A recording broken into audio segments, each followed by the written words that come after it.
Welcome to the Group Home Riches Podcast. If you have the desire to be your own boss, create your own schedule, and become financially free while at the same time helping people in need, then you've come to the right place. At grouphomeriches.com, we teach people exactly like yourself how to get started in the group home business. And on this podcast, you're going to hear their stories firsthand. I was just letting them know that today we're going to cover the basics, just go over the frequently asked questions and everyone to just kind of have their head wrapped around the main ideas, and then we'll cover the first steps that they can take, starting tomorrow. First, we'll get into the legal stuff, Andy, because that's usually the first question that everybody has. What license do I need, or what do I need to do in this city, etc. The standard question. All the standard rigmarole. Yeah, then we'll talk about outsourcing and All the stuff that keeps everybody from taking action. 100%. We're gonna Brandon, well, what if this happens? Well, Brandon, what if that happens? Well, Andy, I'm worried about the code department saying this. Andy, well, what if my tenants don't pay rent? Exactly. Just go quit whining and go take action. There's some people that are a little bit more risk averse than others, but I'm here to tell you guys, and Brandon's here to tell you guys, and our website and this business is here to tell you, this is not a risky business. This is a business that's been around for literally thousands of years. And all you're really doing is providing housing for people. You got to stop with the what ifs. What ifs keep you from getting anything done in life. And all of those what ifs stem from just not understanding the business model. Brandon, what a great response. You're absolutely. Yeah, and I've learned that, just through coaching, and at this point I've worked with hundreds, possibly over 1,000 people, right? If we count everybody that we consult with via email, we're literally working with thousands of people. Yep. And they all have the same, they have the same questions that are really just holding them back. And they may express it differently, like through fear or, whatever, but it all stems from just lack of understanding. Yeah. So first and foremost, you need your knowledge and your education. I mean, even 20 years ago, when I was doing the stuff that I was doing, this is prior to getting the group homes up and going, but I had friends that were like, well, why are you doing this? Like, why are you buying this real estate? And if you guys know my story, I started off just I bought a little condo in Dallas. And the primary reason why I did that is because I had seen my father lose his job. And I did not want to be reliant on another man's emotions. Plain and simple, that was the main reason. Man or woman. I didn't want a woman or a man being able to fire me, even if I was doing a good job, because they didn't like my attitude. They didn't like the way I was dressing. They didn't like, what I had to say that day, or potentially they were just in a bad mood that afternoon. So that is why I started buying real estate. But the reason I bought real estate and felt comfortable taking the action to buy it was because, like Brendan said, like I had invested time and I knew about it. Like I felt comfortable with the decision that I was making because I knew more people were moving to Dallas. Dallas wasn't building a lot of real estate. And, I knew overall at the time, these are just real basic, simple things, that this stuff was cheap, $58,000 for a condo back then. It's like, okay, I can live here and get a roommate and live for free. So real basic knowledge. So I think the same rules apply today for this business. And Andy, we were talking earlier about on the call just about it doesn't necessarily have to be your passion, right? But just doing something that you enjoy. Yes. There's probably a lot of people out there that they probably have jobs in the medical field. They're working crazy hours. Why don't you touch on, just the kind of the difference in lifestyle that between, say working a nursing job, but compared to running, 3 or 4 group homes. Yeah, let's talk about that for a little bit. So Brandon and I were chatting literally like 20-30 minutes ago, just, to verify what time the today's webinar was going to be. Anyways, I was just telling him about, you hear these stories out there of people that are, whether they're 30 years old, 40 years old, 50 years old, 60 years old, they've been grinding it out for the last 20, 25 years. And, they might have had decent runs, but they're burned out. Things suck. It's very, very, very difficult to get ahead. And if you go back to my old blogs from, 10 years ago or whatever, one of the main things that I touch upon is the fact that you're trying to basically outpace monetary debasement of about anywhere from 2 to call it 7% a year, right? And obviously during the COVID years, I mean it was nuts. It was 20% a year. And long story short, it's impossible to do, really almost impossible to do unless you have a really, really, really awesome business that can print money faster than call it 7 or 8% a year. And this business allows that. But if you are, like Brandon was saying, if you're working a regular run-of-the-mill job, I mean, at the end of the day, it sucks. Like one of my friends that I was chatting with earlier, a couple days ago, he was telling me he was on a 3-hour Zoom call about diversity, equity, inclusion, and belonging. Okay. Whether you agree with that or don't agree with that is actually besides the point. The fact of the matter is, he just wasted 3 hours of his life not providing any real value to the company, not out selling, not out producing, not out bringing in any money for the business or his family, but rather being educated on belonging and inclusion and equity and all this other stuff. Again, those things are important, but at the end of the day, the most important thing for him and for his company and for you guys as well is to be able to go out there and provide for your families. And so you have all these distractions that these companies start doing and requiring you to do. But if you have your own business, like running a group home or whatever, you get to actually go and focus on making an impact on your own personal family and your community. So I don't know. I'm probably being a little bit long-winded, but No, that's fine. That's really the main difference. Yeah, before we get into like the meat and potatoes and answering questions and stuff, let's talk about the stuff we can't really talk about in the emails, because if we talk about making money and things like that, they're gonna call it spam. Yep. It's kind of unbelievable. It almost sounds too good to be true when you talk about this stuff. Our combo just now reminded me of a story with Nicole, and I have it pulled up here. You guys can go listen to this full podcast. Nicole was, I believe she was a social worker. She had kids on her own. So she was a social worker. She also needed to work at a school as an assistant, something like this. I may have the exact, the exact jobs wrong, but it was something like that. Social worker, and then working at a school because she needed to get a second job, right? And even with that, Andy, she still struggled to pay her bills.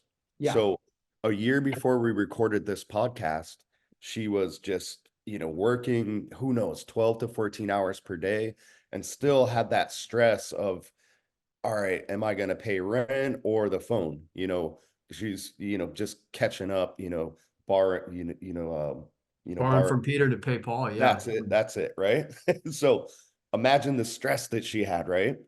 Then fast forward a year later, she had, I think, 3 or 4 homes rocking, and we'll kind of break this down, but that was more than enough to let her live a very comfortable lifestyle.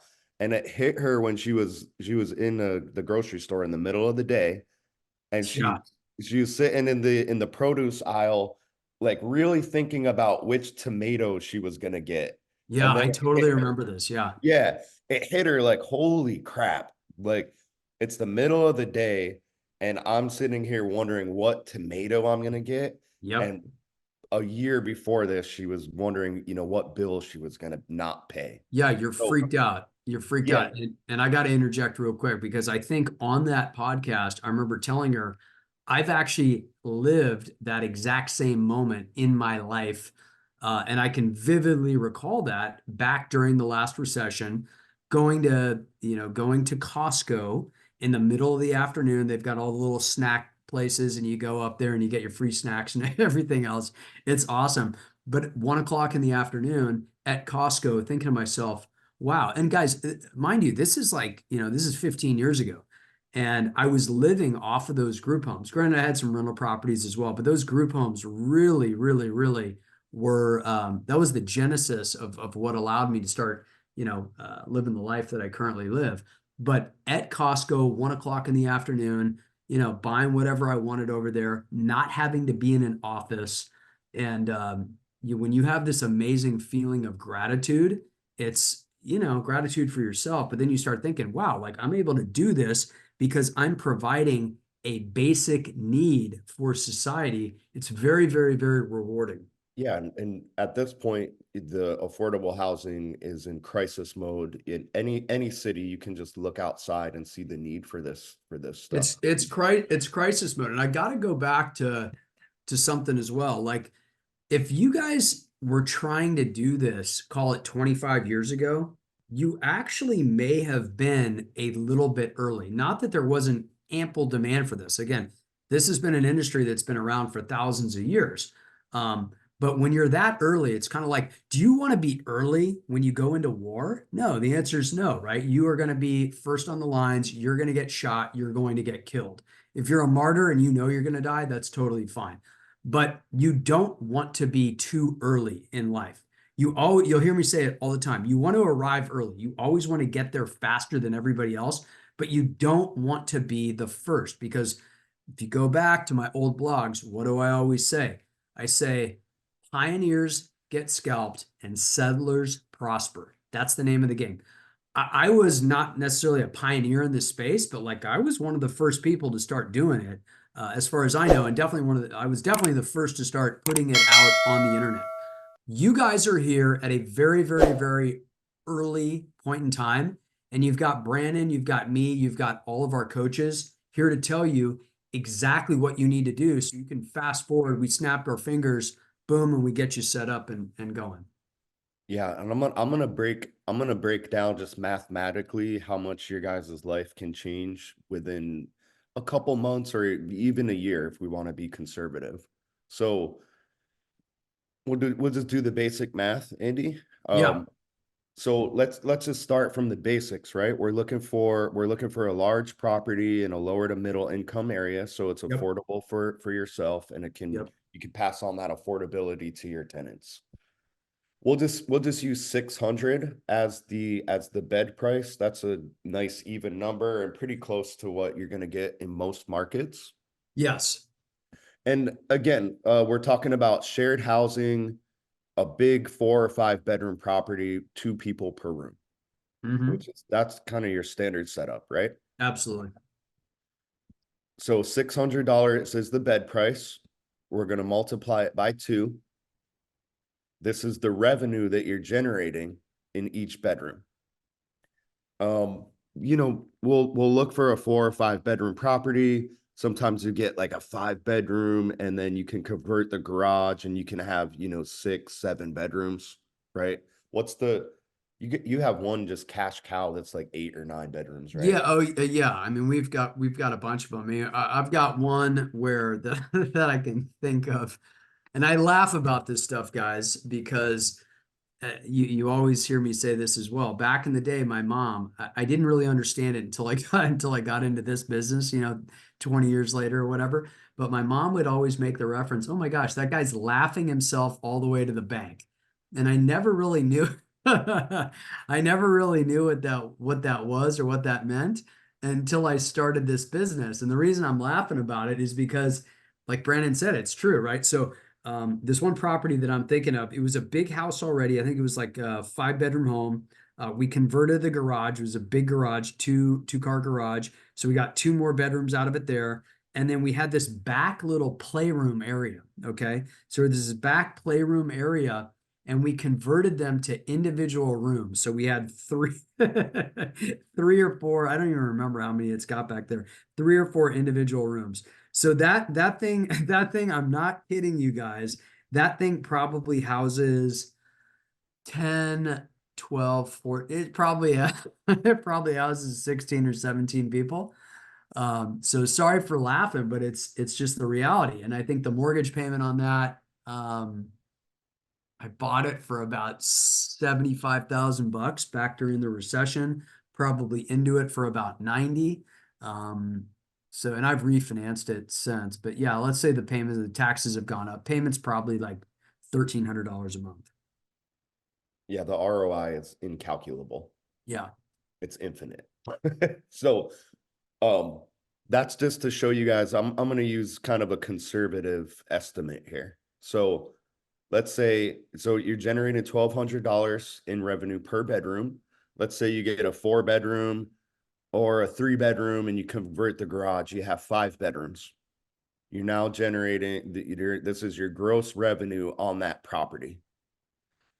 Let's just say with, you're good. Let's say you have your rent and you have bills, maybe vacancy.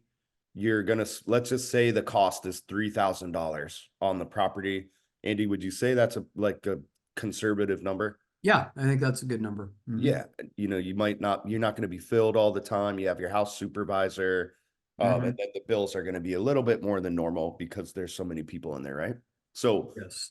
this is your net. This is your profit on that property. Andy, just for, I know you know the answer, but what do most real estate investors think a good cash flow is on a rental property? 6% of whatever their down payment was, just give or take 6 to 7%. And so if you use just a gross number per month, they're pretty stoked if they're making $150 a month. Okay. I mean, in the on the YouTube videos, the gurus say, $200 to $300 is a good deal. And then, Right. as you just mentioned, most of them aren't even getting that. So No, they're not. And actually, it's funny, they're actually starting to admit that they're not getting that. yeah, because they're starting to talk about this business model now, finally. But Mm-hmm. so it's a way you're literally 10xing the cash flow of a typical rental property. Andy, how much time do you spend managing your group homes every month? And let's go None. back to when you were really rocking and rolling and you had the operational managers and at the peak, how much time did you spend? Okay, at the very beginning, do you want me to talk about at the very beginning when I was No, actually getting it up and when things were like stabilized, rocking. Yeah, I mean, nothing. I mean, all I was doing and all I still do is basically log in to QuickBooks. I don't use QuickBooks Online. I've got QuickBooks Desktop. And the reason I bring that up, guys, is that not that I'm technologically illiterate, but like you can't even get QuickBooks Desktop anymore. It doesn't exist. Okay. So log into QuickBooks Desktop. I pull it up. I look at the report, log into the bank account, just double check that everything reconciles. Boom, cut a couple of distribution checks. That's it. So it's probably 15 to 30 minutes a month. Okay. So and guys, when you see the numbers, you're gonna think, what? It's gonna sound unbelievable. So each property is netting $3,000. Andy spends, maybe a half hour, hour or two per month managing the properties. He has an operational manager. Mm-hmm. Let's say they're the people handling the day-to-day activities. Let's just, for the sake of the example, let's pretend that you guys are the operational manager and you're working full-time. Andy, a full-time organization, operational manager, how many properties do they have underneath them? I would say you're probably looking at, depending on how much of a workhorse they are, call it 10 to 15 is about average. Do I think that you could get a super workhorse to run 20, 25 of them? Absolutely. But I think for the most part, 10 to 15 is a good ballpark number. Let's do 10. Okay. So you have a full-time job for the most part, maybe some weeks are less than that, and you're not, pedal to the metal 60 hours per week nonstop. You got 10 properties that you're managing. That's how much you're bringing in per month. Let's annualize it. Okay. Now, question for everyone in the chat. Let's see who can get the answer correct. How much do we need to take out of this for expenses?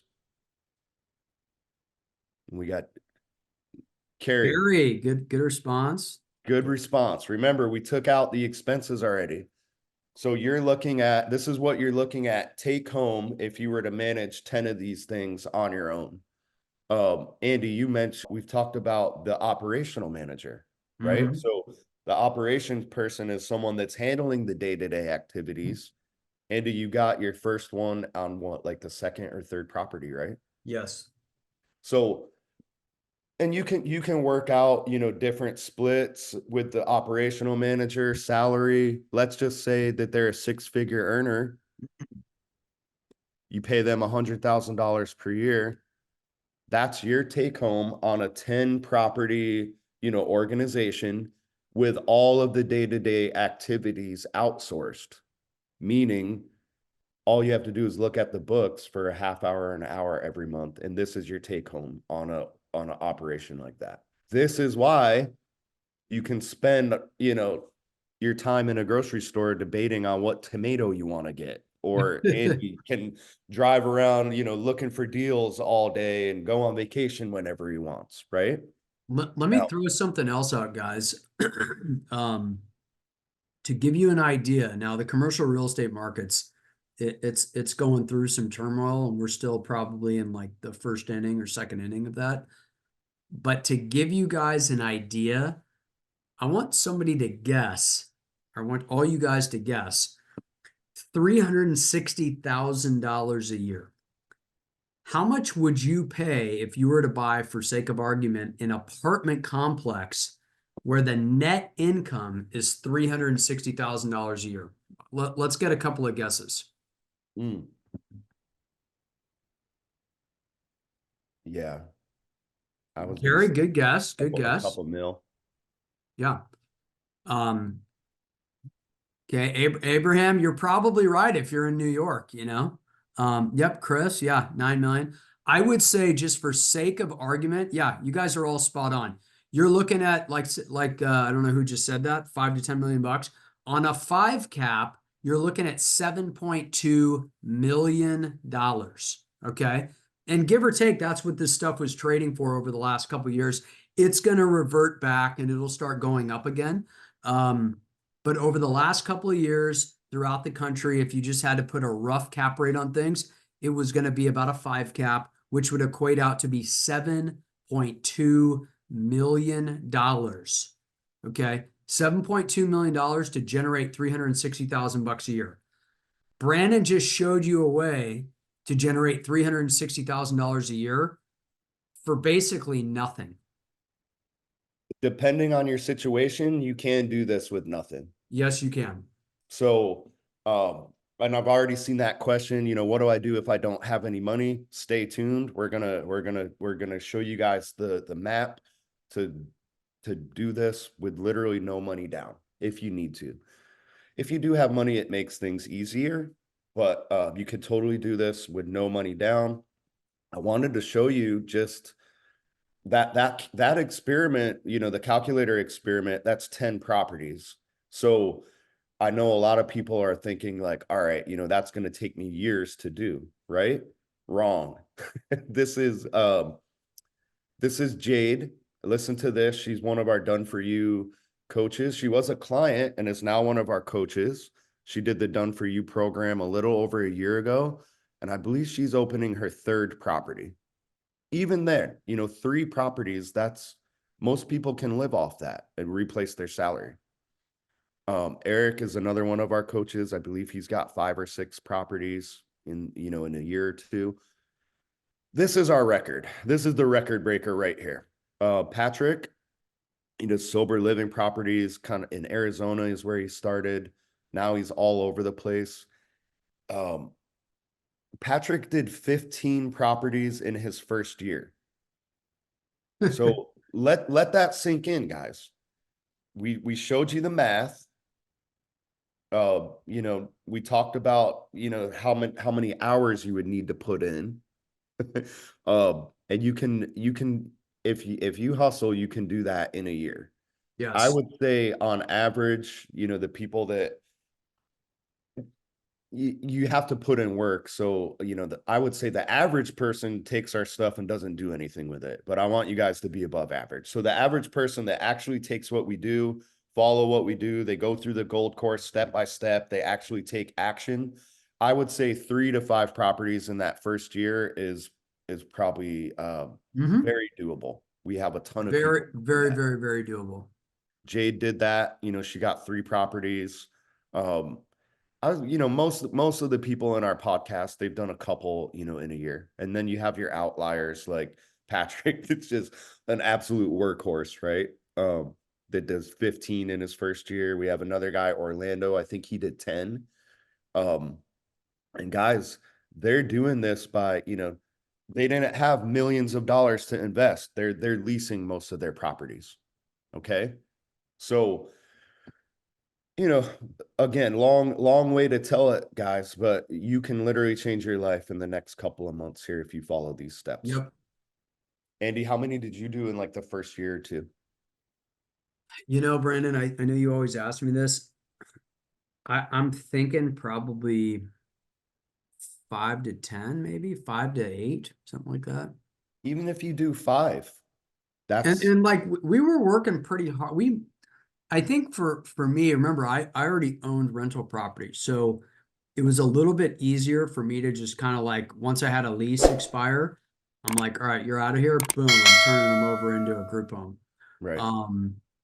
Now we were also going in there doing things a little bit differently because I was going over to the Home Depot. I was buying all the 45 cent a square foot hacienda tile, and then I was tiling them all up. And by the way, guys, many of those properties, here we are 20 years later, still have that same tile. That's why I put that tile in there. um, so yeah, but you can get if you're really willing to hustle. What did not all the guy's name was not Oliver. What was his name that got Orlando. Orlando? Yeah. I mean, didn't he get how many did he get? He did 10 his first year. Yeah. So that calculator experiment, if you're a hustler, you can do that in a year or two. Yeah. The You know? beauty of this also is, guys, 3 of these things, unless you're living in New York or these outlier areas, 3 of these things is for the most part going to set you up. You will be able to, with 3 of them, you'll be able to replace your income with like 85% certainty. Again, Yeah, if you're in the tech most of business and you're making 150 grand a year or whatever, you're not going to be able to replace that with 3 group homes. But the other difference with the group homes versus being, for sake of argument, in the tech space, you're probably going to get fired every couple of years, or there's going to be a layoff, or something's going to happen. That's the nature of the business, but that's also why it pays very well. This business is not going away. Once you have your group homes and once they're up and going, they are yours from now until eternity. You could pass this business on to your kids. And you hit the nail on the head. Just 2 or 3 of these will probably replace most of the people on here. That'll replace most incomes, if you're Yep. working 9 to 5. And better than that. If you get 3 and they're big 4 or 5 bedroom properties, they're filled up, you're probably taking home over 6 figures. You will be. Yeah. And again, guys, think of like what your lifestyle would be like just on 3 properties. We told you how an operational manager, if they're handling all the day-to-day activities, a full-time job like that is 10 to 15 properties.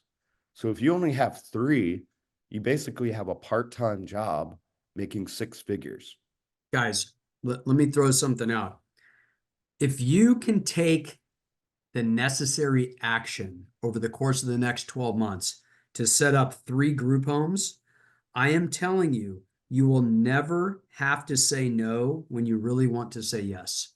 3 of these things is all you need if you are in 99% of the states here in the United States.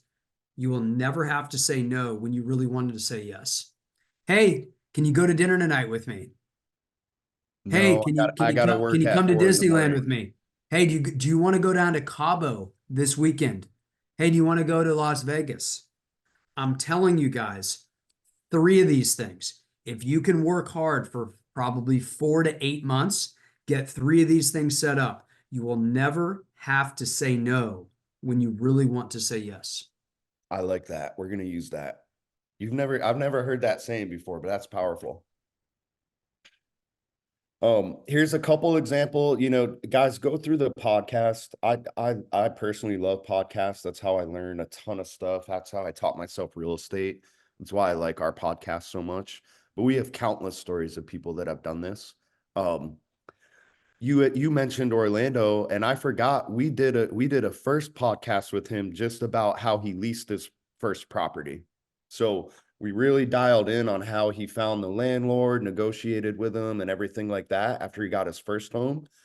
And then we did a follow-up with him about a year after that, uh, after he had done 10 of them.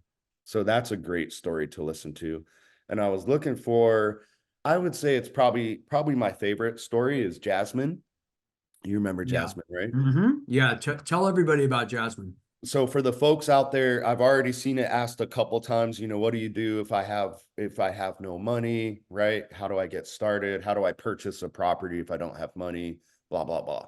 Jasmine was literally living in a homeless shelter when she found the gold course and signed up for it.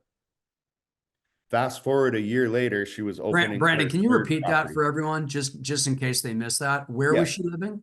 Jasmine literally had $0. Well, she had enough to buy the gold course, but she was living in a homeless shelter when she found us.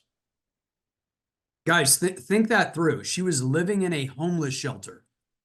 So anybody that said, "How do I start with no money?" Are you living in a homeless shelter? If not, you're ahead of Jasmine. If you are, you can still get started. Okay. So she followed our course step by step, and this is what we're going to outline for you guys. Again, we'll map it out as if you had no money. We'll take it from there. And anybody that does have some funds to put into it, it's just going to make life a little bit easier. But yeah, Jasmine was living in a shelter. She started networking and marketing and building relationships like we teach in the gold course. Then she was able to negotiate a deal with a landlord.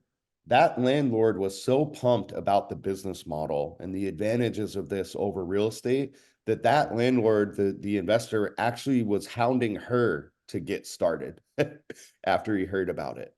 And she did, yeah, I think it was either 3 or 4 properties in her first year. So again, do the math on that. From a homeless shelter to earning over 6 figures in 1 year. You guys have got to pick up what Brandon is laying down. This is so freaking important. Here's a lady that was in a homeless shelter. And Brandon, how many did she get set up and how quickly? It was 3 or 4 in the first year. Here's Vilma's got a great question. How did she get the furniture? I'll let Brandon answer that, but I'm going to tell you, Vilma, how I got my furniture because I didn't pay for any of my furniture. And hopefully you guys are Gold Course members. And if you are, and you've studied the Gold Course, you know what to do. Okay. You go over to your local Salvation Army, or you go onto Facebook Marketplace, or you go onto Craigslist and you get free furniture. Okay. You do not need resources to be successful in this business. You need resourcefulness. You have the internet. Go to Craigslist and get stuff for free. Can you guys get a truck, access to a truck, and access to gasoline? That is all you need. Okay? Go pick this stuff up, guys.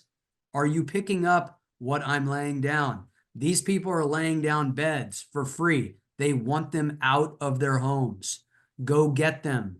This is how you furnish properties free of charge. At the Salvation Army, we were buying couches for $3, huge, beautiful love seat couches. We were buying large televisions for like $2, $3, $4.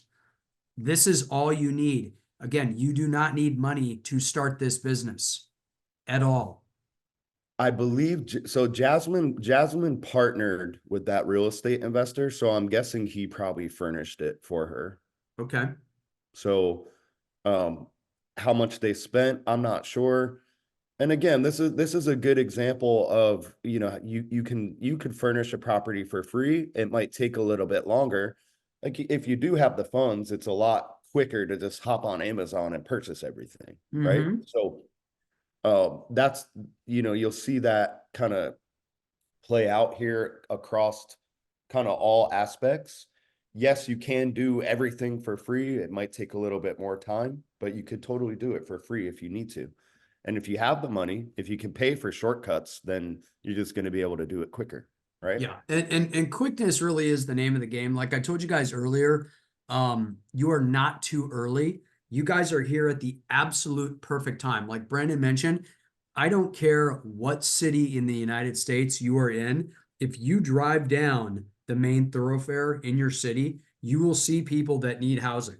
So most important thing to do is to take action because winners are going to win. If you want to win, like Orlando won, like Jade won, like all the people on our podcast are winning, you got to take action. Winners win, losers wait. You can't wait around. You can't keep coming up with these excuses. You can't, keep saying to Brandon or me, well, what about this? What about that? What about this? What about that? You've got to just get out there, take action, do the reading, do the studying, have the courage of your convictions, and get started with this. Maybe you've got another business that you want to go into. That's fine. Maybe your current business that you're involved in is doing great. That's awesome. If so, stick with it. But if not, and you want to help out your society and help out your family, this is what you got to do. We have Chad in the chat.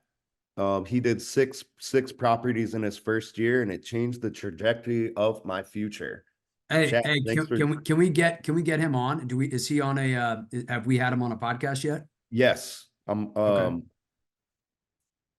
We got to do we're going to do a part 2 with Chad. I think he said he wants, I forget his milestone, but he had I think he wanted to do 10 properties in the news come on for part 2. Unbelievable.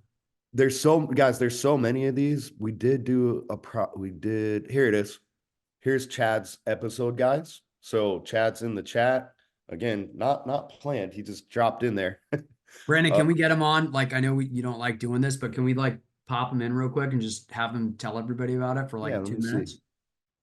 There's a ton of people on here. So Guys, keep in mind when Brandon and I are doing this, like none of this is scripted. We don't have an agenda. We don't have like Brandon doesn't tell me what to talk about. I definitely don't tell Brandon what to talk about. It's totally like yeah, we unrehearsed, as Brandon freestyle likes to call it. It's freestyling. it. Chad, are you there? Yeah, I'm right here, man. Hey man, how are you? I'm good. I turned my video on. I don't like to talk without people being able to see me. Oh, cool. So Good. Hey, yeah, it was yeah, good. I just popped in. Like they said, this was totally unplanned. I just happened to be at my desk and I got the email that you guys were going live. So I was just kind of listening to it in the background. yeah, thanks for joining. So when did you get started? It was within like the last year or so, right? Yeah, it was January. I opened up. I think I took my first house fees in February of 23. Yeah, when it was the like 2 days before I opened, right? So I was collecting fees before I even opened. Which is So what we'll get into. We're going to tell people kind of the first steps to take. Um, Tell them a little bit about your background. You were doing traditional real estate before you found us, correct? yeah, so I'm longtime real estate investor. Started when I was 19 or 20. I bought my first house, and then I worked a professional job for 15 years while I was building my rental portfolio, and then went full time 2020. I own quite a large portfolio of single family, small multifamily, large multifamily, and I was just getting beat up really badly after COVID. Everything changed. Rental properties no longer was a business that you could live off of, right? The cash flow completely changed, so I had to figure out what can I do to create more income with the properties I already had, because at the time no one really knew where the real estate market was going to go, right? So there was a lot of fear in real estate, but as we all know, real estate kind of took off right after COVID as a result of COVID, and that created its own problems. And right now it's the most difficult time in my 30 years of being a real estate investor. It's the hardest time right now to be a real estate investor. So I turned to group homes, right? That was what brought me to this model, and open, like Andy was saying a few minutes ago, you know, every time a unit would come open, I would just convert it. I had the benefit of, I was already working on another area. I had one Airbnb. I was working on another one. And so I took the one that I was working on and just made that really quick conversion to the group home model. Then I shut my other Airbnb down. I converted it to a group home. And then I had some other houses that were becoming available, right? Long-term tenants were being moved. So we went in and did some work, had my crew go in and do some work and opened those up. So I was able to launch 3 houses in, I think, 3 months, and then continued after that. I think that was the point where we did the podcast. Yeah. And then I continued that and had 5 open by September, I believe it was. And then I took October, November, December off. I just didn't work at all, other than to just kind of maintain, you know, it's like working 3 or 4 hours a week. And then the start of 2024, I ramped it back up and opened another one. And so that's kind of where I'm at right now. And now I've just hired an operational manager. And that was the milestone that you were talking about. That's what I wanted to hit before I came back on your podcast. I wanted to create that position. I wanted to create all the processes that I needed to hand that off, right? So my intention wasn't to create a job for myself. I'm an investor, right? So I want to own a business. I don't want to operate the business. So that was my goal all along, was, well, I need to get this to a point where I can bring somebody in and hand it off to them. So that's Chad, where where I'm at are now. you based out of? Indianapolis. Nice. I want to rewind something. So Sure. you mentioned that you had 3 properties and you just kind of took some time off. And Yeah. that was before you had an operational manager, correct? Oh yeah. Yeah. I mean, you know, the houses are pretty stable once you get them up. I don't have a lot of turnover. I mean, sometimes I go through periods of turnover, but I intended to take Q4 off of 2023, and I didn't have any turnover, so that worked out good. And turnover, you know, it's not the end of the world, but it would have caused a little bit of work for me. But yeah, I just took it off. I mean, I maintained and made sure collections were moving, and I have so I think maybe something that's a little bit unique with me is I have a partner in a social services organization that they make the rounds on a weekly basis for my house. So Beautiful. for all my houses, and I only touch my houses once a month, and that is me going in and stocking them up for the month, making any of those in-person collections that need to happen, and then just kind of checking on the property, you know. As a real long time real estate investor, I know that tenants can be really hard on properties, and that was one of the huge drawbacks of long-term rentals, was the turnover, the cost of every turnover, right? Because my houses were getting trashed by adults that don't care, by children who don't get parented, and by pets. And it was just costing me a fortune. So that's a beautiful thing about this is, you know, well, these people aren't really, they're not hard on houses normally, but I also have my eyes on it, or somebody has their eyes on it on a weekly basis. Right now, I've got my eyes on it on a monthly basis, and then I'll have an employee that will take my place and is in there, and they go through a checklist every time they go in the house to make sure we don't have any kind of, you know, maintenance issues that are creating bigger problems. Chad, question for you. What does your demographic look like? Who's your target demographic up there in Indianapolis that you're renting to? Yeah. So, I mean, one thing I'm big on, and you guys might see me talk about this in school, I chime in a lot on this. I think that people make a mistake, and I'm sorry if I'm going against your teachings, but it's my opinion that people make a mistake by targeting a niche, right? I don't need to target a specific person. I need to target people that can't get housing, right? So that could come in that could be disabled people, that could low income, people coming out of recovery, people coming out of hospitals, people coming out of prison, veterans. So I am You're general casting a population. wide net. Yeah, right. So when I say general population, that's what I'm talking about. I'm not specifically targeting anyone. At the same time, I want to make sure that I'm following the rules of the Fair Housing Act, right? So I can't just go, pick up some 20-year-old kid just because he can't find a place to live or whatever, right? I mean, he needs to have something in his background that kind of fits into that, into those protected classes. So, but typically you'll find something, right? Maybe he's done time in jail. Maybe he's been in recovery. Those things make him a protected class, right? And then even those folks that are not disabled and just have low income, if they're 63 or older, they're protected. So I do kind of, particularly in certain houses, I'm very particular about who I put in them. Yeah. Right. Because I have had to deal with towns coming after me and sending me cease and desist letters. Right. And I have to defend myself. But so I want to make sure that moving forward, since, hey, they've confronted me, I've responded, and they fall off because now they understand what I'm doing and they can't do anything about it. But I also want to make sure that I'm falling within the guidelines of that Fair Housing Act, right? Right. So especially ones that they've already kind of had their eye on. So And I don't ever want to put myself in a position that we're going to dive into the legal stuff because I already know the chat's probably going nuts. Like, wait, what did you just say? Like, tell me, sorry.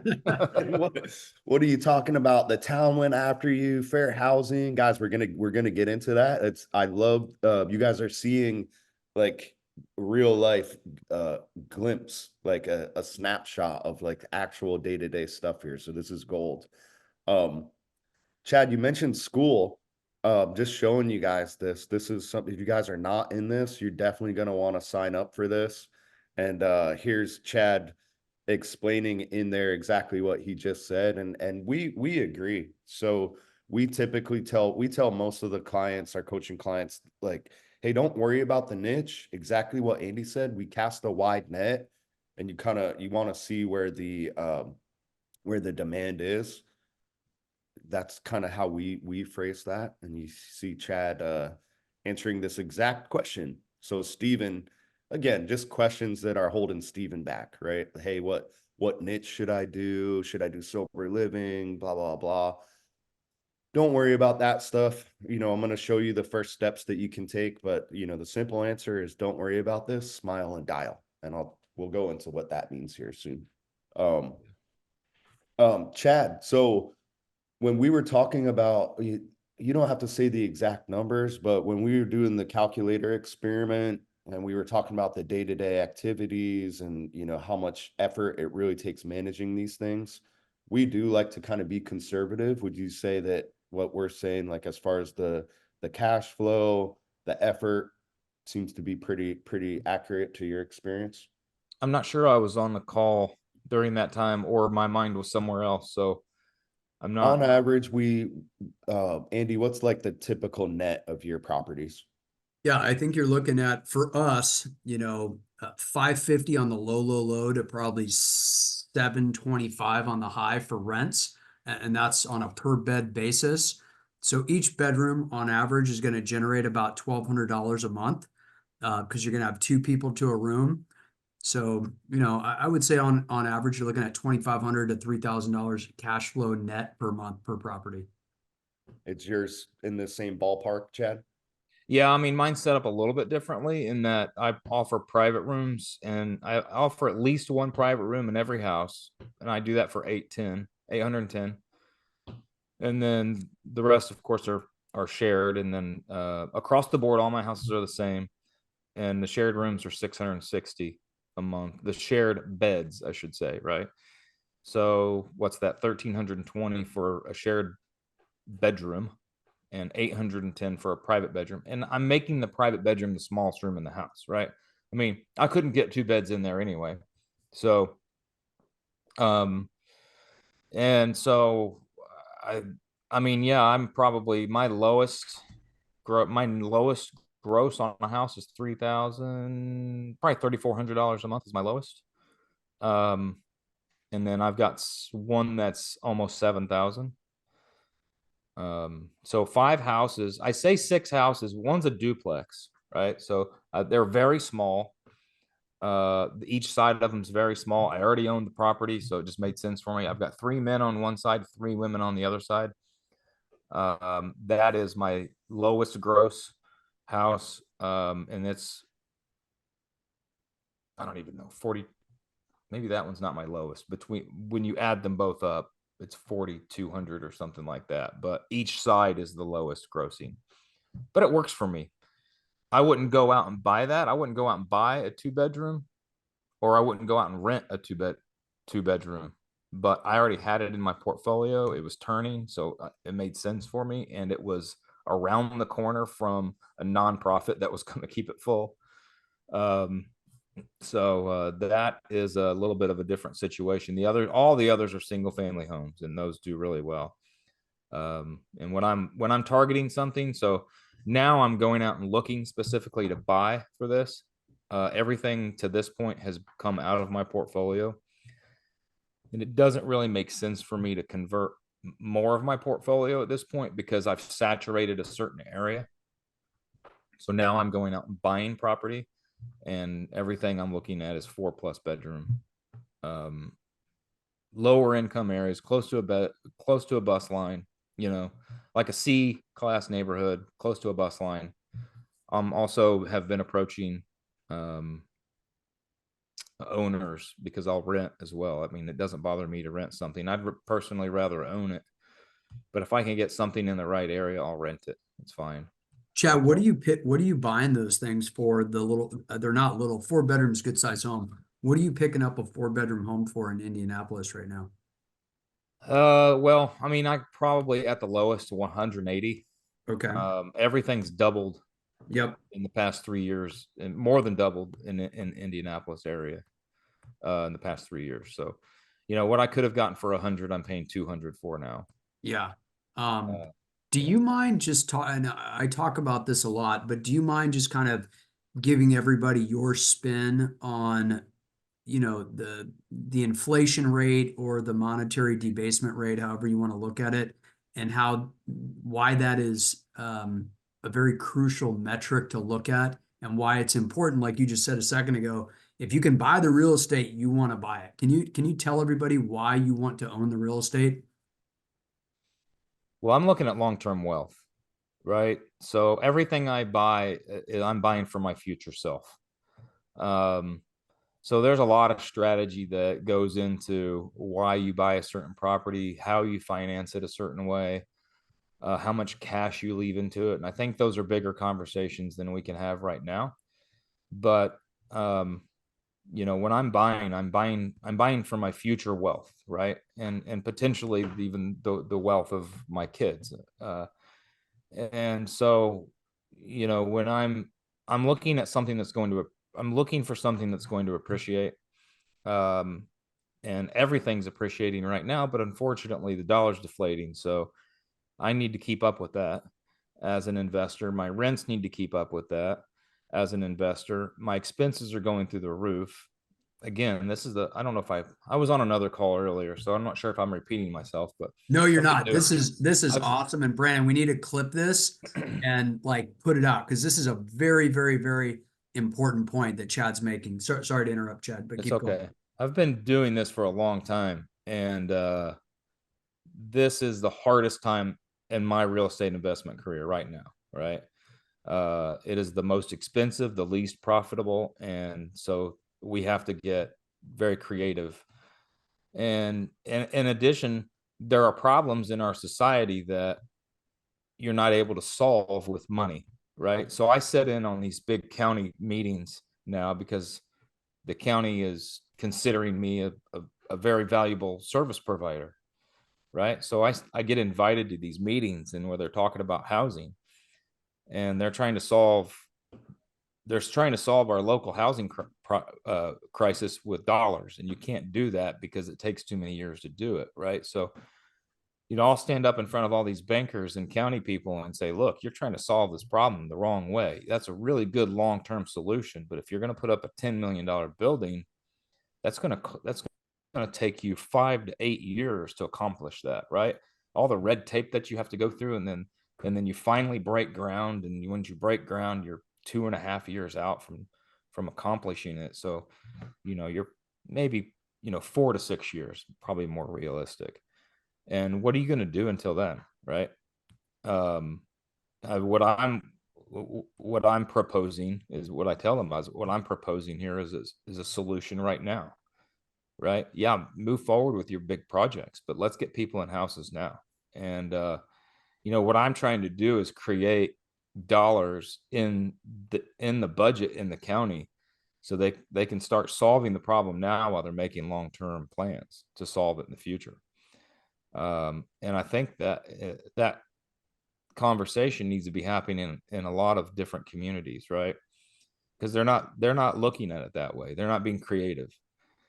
So when you bring a solution that works and it's within the guidelines, and as long as they understand that, yeah, you're operating a single family residence, but you're with the intention of putting multiple families in it, but you are protected by these guidelines that these guys are going to talk about in a little bit. Once they understand that and accept that fact, they really embrace it. So I don't know that I answered your question directly, but the deflation of the dollar has created a lot of problems. It's created problems in the real estate market, and it's created problems for everyday people that are trying to find housing. Yep.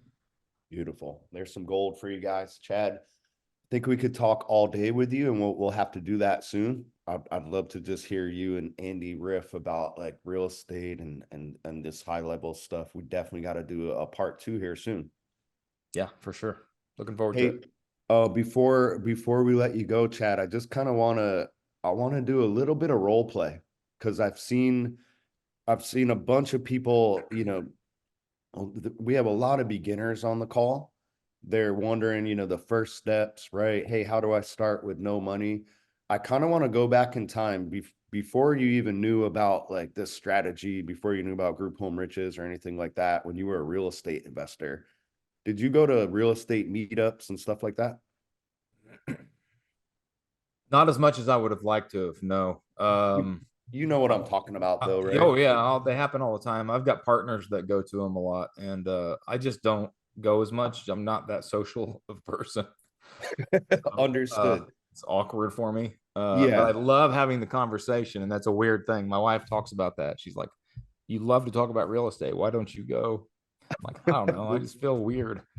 Yeah, So, I get it. It's one of those things I forced myself to do it. it's Same so way. valuable though. I mean, I Yeah. have gone, and I get so much value out of it. You never go. Everyone is there to talk. They're either want to talk about what they're doing, or they're looking for opportunities. Exactly. And the few that I've gone to, the people looking for opportunities are ripe. I mean, that is most of the people there, right?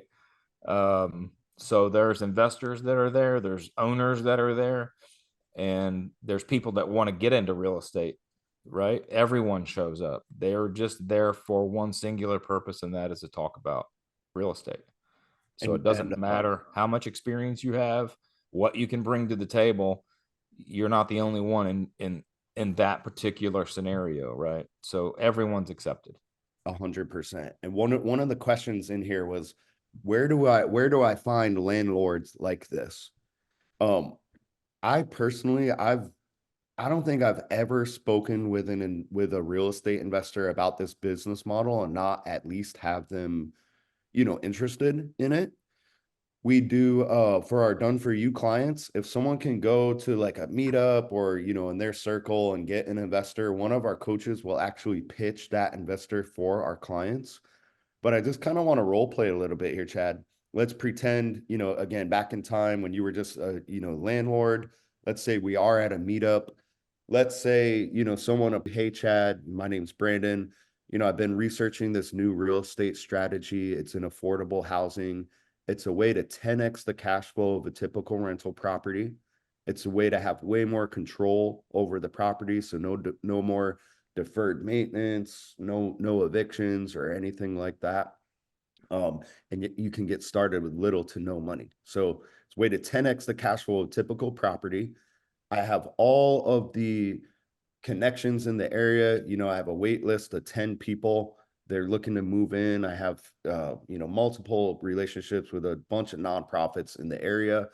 I could honestly open 3 to 5 properties right now. I see that you have a vacant property. It'd be perfect for this strategy. Would you be interested in hearing more about it over coffee later in the week? Yeah. Where have you been? Right? Yeah. I mean, if someone would approached me about this, 5 years ago, or sometime prior to me having knowledge of the model, I would have been all over it. Right. So, hey, You want Chad, to you want to operate out of my house, and you're probably going to bring me more rental income than I normally would have, maybe 10% more, right? well, hey, And we're you're going to remove all my problems from the equation. bingo. Then So I think I could gross maybe 5 to 6,000 on one of your larger properties. I'm young, I'm hustling, I have everything set up. I don't have money to put down for a lease or purchase the property or anything like that. Would you be interested in partnering with me and we can split the profit? even better. I would have just taken a little bump in rent. Bingo.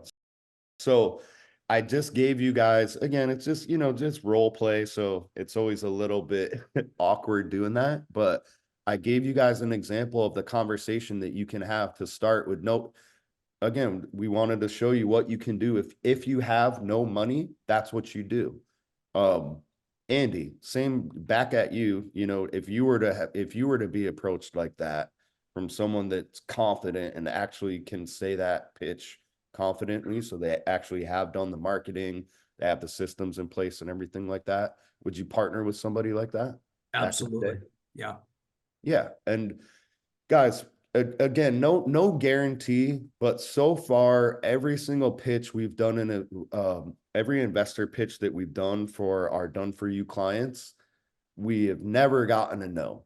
The investor is always interested. It doesn't always work out, like maybe the home's not ready, or you know whatever. It doesn't always work out to where they get a partnership agreement, but that's the talk that you can have with an investor. And I'm telling you, every investor, if you can open their mind and they actually listen to the advantages of this, it would just be stupid for them not to partner with somebody like that. Yeah, I agree. Yeah, I mean, It's a just no-brainer for an investor. exactly, it's a no-brainer. The trick is, if I were to have come for you, Chad, and like I didn't have the marketing set up and I was kind of iffy on the business model and I was asking you questions, then you'd probably be not as pumped to partner with somebody. But you're going to make more money and you're going to do less work, and that's what every investor at those meetups is there for, right? Yeah, it is. And the model is solid. The need is obvious, right? Everyone sees the need. So you're really just selling yourself, as far as I'm concerned, right? And I'm even talking about when you're not approaching an owner, when you're approaching a nonprofit or somebody you're going to use as a source for people in your house, right? I mean, you're selling yourself. The need is there. Everyone knows it's there. Um, you're solving problems. You're solving people's problems. You're solving an owner's problems by bringing them solutions to long-term issues that have been nagging them for years, right? Unit turns, evictions, maintenance. You're solving all of his problems, collections. Um, and then when you go to a nonprofit or a shelter or somebody that's going to be sending you people, you're solving their problems, right? You're saying, hey, look, I'm giving you a low cost option for housing that your people, in as long as they're getting Social Security, they can afford. right? They might need a little bit of help. They might need your help getting in. But once you get them in, they can take over and they can take it from there. So now you can move on to the next person and help them. And they're looking for these types of options. So when you call them, they're happy to talk to you because there's nobody else calling them, giving them options. They're just giving them problems. Yep. Right. It's a supply demand game, guys. And as you can see up there, Chad, how many other people are doing what you're doing in your area? I've learned of one other that's doing exactly what I'm doing. And then there's some that's doing a little bit of a tweak of a version of what I'm doing, but I'm kind of in a pocket of where nobody is doing what I'm doing, right? So that's yeah. No one else is doing what I'm doing in my area, but in the greater Indianapolis area, there's a couple of others that I'm seeing that are trying to start up. There's basically no supply and there's huge demand, is kind of what you're saying. Oh yeah, I mean, I can take Marion County, which is in great Indianapolis. I'm not even in Marion County. I am in an outlying county, and I could take Marion County by storm at this point. I mean, it is just ripe for the picking. Supply demand, guys. I mean, I mention this all the time. It's a real simple equation. Yeah, you can just look outside and see that the demand is, it's huge. There's people that need this type of housing. There's nonprofits that have a ton of funding going to it, and there's very little people, actually supplying it. So it's just a huge opportunity for you people on the call. We've kind of showed you the opportunity. We've showed you like a very realistic, income that you could be making. We've kind of talked about what the day-to-day activities are like and what your lifestyle could be. You guys are seeing live and direct. We have Chad who's only been with us a little over a year, I think, and he's got 6 properties. I'm seeing there's a investor in the chat right now. It's SL Blangiardo. Sorry if I butchered that, but look, there's people out there that want to partner with you people. He says right here, hey, our partner structure helps operators with startup capital for furniture, fixture, and equipment. There's investors out there that want to partner with you guys. And if they don't yet, if they hear about it and you're confident and you do those first steps that we talk about, they're going to want to. So, Chad, thank you so much for coming on and giving these people like a real life glimpse into this stuff working. And we definitely got to get you on for a part 2. Yeah, looking forward to it. All right. Thanks, Thank Chad. you so Nice much, meeting man. you. Nice to meet you. Guys, so again, unplanned, unscripted, we're freestyling, but you guys just saw a real life glimpse. And again, it was just kind of role play, but Andy, we have these talks with investors all the time. We're now doing, if our done for you clients can find somebody that's interested, the coaches will do a pitch for them. And I'm telling you, every investor that we talk to wants to get in on this. Yeah, of course. And again, I know it sounds like a broken record here, but like Chad said earlier on, when he was a landlord, every time somebody moves out, the kids have destroyed the property. These are basically adult children that have destroyed the property. He goes in there and his maintenance costs are skyrocketing, right? So it no longer costs $2,000 to turn over a unit because now the insurance is up, your property taxes are up, your Home Depot costs are up, and your labor costs are up. So he's spending $4,000 or $5,000 probably every time he's got to turn over a unit because the thing is sitting vacant for a month or two or whatever. Versus in this business, you've got somebody in the property every single day. You've got your house manager that's in there, and then you've got your operational manager that's in there. And then in Chad's case, he's got the local nonprofit that's going over there once or twice a week. In our case, and what we teach in the Gold course, we typically, what we will do, what I do is I partner with these home health organizations. So the home health companies are in and out of the property on a daily basis, checking blood pressure, checking meds, whatever they need to do on a wide variety of the clients that are living in our properties. So it completely eliminates this 2-year period where somebody is living in a property destroying it. You don't have that. And if something does get messed up, your house manager is going to go in there and they're going to fix it. So let's show, you know, real life examples of this, because I just know the questions that people are probably thinking of, right? So, and we'll get into the legal stuff, but what Andy just talked about was outsourcing. So this is a real lead that we got for one of our done for you clients. Can you see this, Andy? Yeah, let me read it. Mr. Frank came to United Caring Services Men's Night Shelter after being discharged from a nursing facility. Mr. Frank has a seizure disorder as well as documented Alzheimer's. He has his Medicaid waiver, blah, blah, blah. Yeah. So you could take this person in, correct? Mm-hmm. What license do you have to have in order to serve Mr. Frank here? We're just providing the housing, so. Break that down, because people are like, what? No way. Yeah, I know Alzheimer's. everybody you need to be a always nurse, Andy. Everybody always gets up in arms about this. Look, guys, we are not running licensed assisted living facilities. We're not doing that.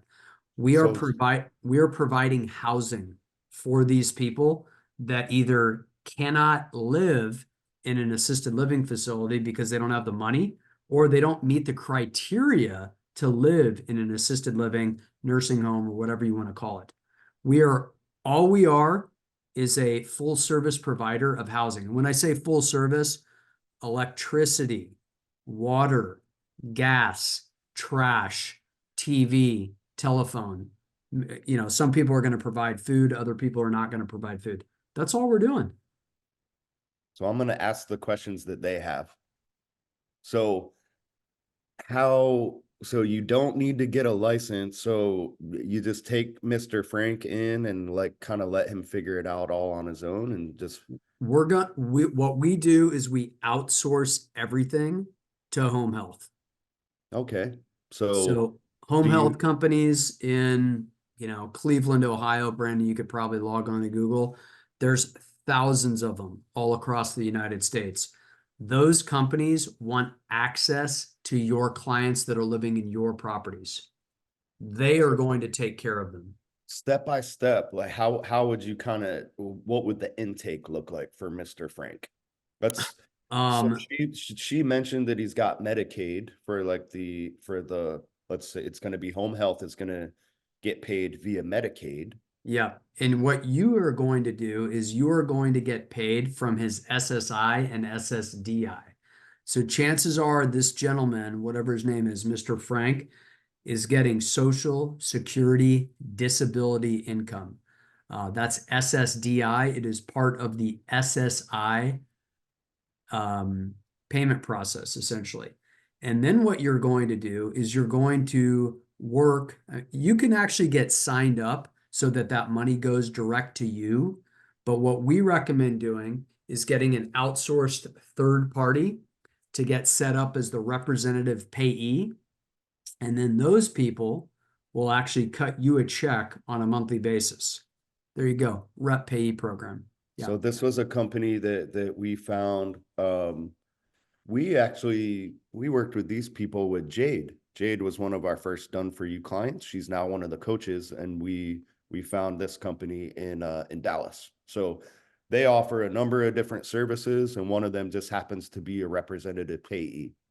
So what Andy just broke down kind of the intake process, and there's a lot there that explained why you don't need to have a license, why you don't need any certificates or anything like that, and how you're essentially getting a guaranteed check, indirectly from the government. So you're going to require that Mr. Frank to get set up with an approved third-party representative payee. That's broken down in the licensee agreement. It's in the gold course. Their social security check is going to go, basically this company is going to be managing the funds for Mr. Frank. They're going to figure out what bills they need to pay for him. And one of those just happens to be your housing fee. Yep. The license, the stuff that requires a license. So yeah, we do want Mr. Frank to be taken care of, right? So if it's not set up already, which typically it is, but if it's not, then Andy's just going to forward this over to one of the home health companies that would gladly assist Mr. Frank. and they're going to get paid via Medicaid. You got it. So there's no paperwork that you as a landlord need to do about health or anything like that. You don't need to hire any nurses or anything like that. You don't need to become certified, nothing like that. Andy, let's say you got 10 Mr. Franks in your property. You're in a city where there's all kind of shared housing going on. There's sororities, there's frats, right? There's properties on coliving.com. There's Yep. room shares and Craigslist. None of those people need licensing or anything like that, right? They do not. Now, let's say the city comes after you because you have a whole bunch of Mr. Franks, and they say, hey, because you have Mr. Franks, you need to pay us this fee, or you need to apply for this, or you need to do blah, blah, blah, blah, blah. What is the legal definition of that? You know, what I would do is I would refer them to the Fair Housing Act. What is what they just did? What is the legal, like, what is the saying for that if they were to do that? I mean, they're violating people's rights is what they're doing. But you tell me. I mean, to It's be on honest its with you face, it's guys, discrimination on its face, right? it's discrimination. And let me toss something out. When Brandon asks me these questions, these are things that literally I haven't dealt with in like 15 years. Now, 15 years ago, I dealt with them because code compliance was coming over to our properties and frankly harassing us and whatnot. Once you have one or two run-ins with code compliance and you actually know how to respond, they're going to back off. I haven't heard from those guys. I'm not joking, you guys. I haven't heard from them for probably 15 years. And that actually reminds me of the lady up in Nashville. She had a simple, I don't remember what her name was. The lady that was Gladys. from, yeah, Gladys. And similar situation, you know, she knew how to respond to him. She explained everything to him, and guess what? You know, after she did that, they completely backed off. And this is one of those things, guys, I would say the first step is just understanding this stuff enough to where you could explain it to a friend. That way, if an investor, asks you about this stuff, well, hey, I don't think we can do that here because, in Phoenix or in insert any city, we need to do blah, blah, blah, blah. You need to understand this stuff so you can tell them, actually, no, that, that's a violation of fair housing. And you go through this stuff. Look, we're not, we're not taking in people that we're not advertising that we're providing care and then not doing it. We do want to make sure they're set up for services. We don't need to get any licensing or anything like that. And we're protected by all these federal fair housing laws and guidelines and things like that. So, you may get code kind of harassing you, like Andy said, or even Chad said he's had to deal with it. We're in the gold course, by the way. This is inside glimpse of the gold course. If if they do kind of harass you, or they, say, hey, you're operating an unlicensed group home, or you're violating occupancy limits or anything like that, Andy, you just kind of you communicated through them, via email, you talked to supervisors, or what was that like when they did this to you 15 Yeah. years ago? What did Patrick say? Remember what Patrick said Yeah, Patrick. back? I was gonna pull that up. Yeah. So again, I mean, Patrick we was all our have record we all breaker. have our own unique ways of doing this, right? Gladys did it her way. I did it my way. Patrick did it his way. But what were Patrick's? Do you So remember exactly how he did yeah, it? Patrick told the guy at his doorstep, he was like, hey, go talk to your supervisor about the fair housing laws and get back to me. Yeah. And what happened after that? Do you remember? They will not get back to you. Correct. And So I'm here to tell you guys, I met, unfortunately, I had to meet with a bunch of kind of city council members and planners a couple of weeks ago regarding something very similar to all of this in a new area that um, that we haven't really been doing a lot of business in. And they're essentially trying to shut us down on one of our properties. It's the same thing. And so our job is to go in there and we have to educate them on all of these on all these items that we're talking about right now. So this always, and I don't want to say always, but this will often happen when you move into a new city or a new county.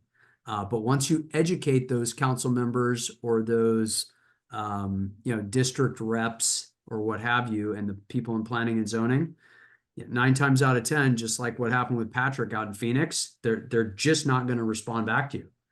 Like Patrick said, hey, here's the Fair Housing Act. Can you take this and show it to your manager and have them give me a call back? Like they look at it, they're like, we can't do anything. Yeah, because federal law trumps local law. And you will find this is kind of like the gray area where there is a lot of confusion, Andy, because people do go research their local laws and they see just egregious, you can't have more than 3 unrelated occupants Overreach on property. Totally, complete overreach, right? So go through this stuff, guys. We have a full interview with LaTanya. She was actually a lawyer for HUD that specifically went after, local jurisdictions that did violate fair housing laws. So she represented group home. She now represents group homeowners and people like that are getting violated. And guys, we're not attorneys. This isn't legal advice. We're just telling you what we've done and what we've been successful doing and what our clients have been successful doing. Yep. And we're not lawyers, but LaTanya is. So you can listen to that interview and you can contact her if needed. This is just kind of a history of the Fair Housing Act, and there's multiple cases where group home owners were kind of violated, and you can read about those cases and, at the end of the day, how much money they got. This statement from the DOJ and HUD, it's a really good glimpse of like just the back and forth between the federal government and local governments. This is basically a scathing letter written by the DOJ and HUD to local, zoning departments and letting them know what could happen if they violate these federal laws. And then as a worst case scenario, let's say like, in Patrick's example, let's say that the code actually does, come back at him and says, the supervisor comes at him and says, hey, you need to do this, this, and this, blah, blah, blah. This is your first line of defense. It's a legal letter written by LaTanya that you can kind of tweak and you can send back at him. Okay. So, that's, this is usually the first issue that people need to wrap their heads around. And we're going to get into the steps here on how to get started. But I want to make sure that you guys just kind of understand this and grasp it. If you do have like questions about legal stuff, please drop them in the chat right now.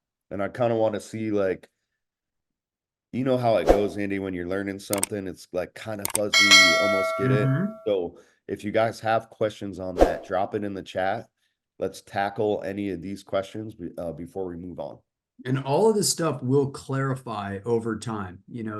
At the very beginning, you got to get in there, get your hands dirty, start trying to learn about it, learn about it. And then little by little, it'll start becoming more and more and more clear.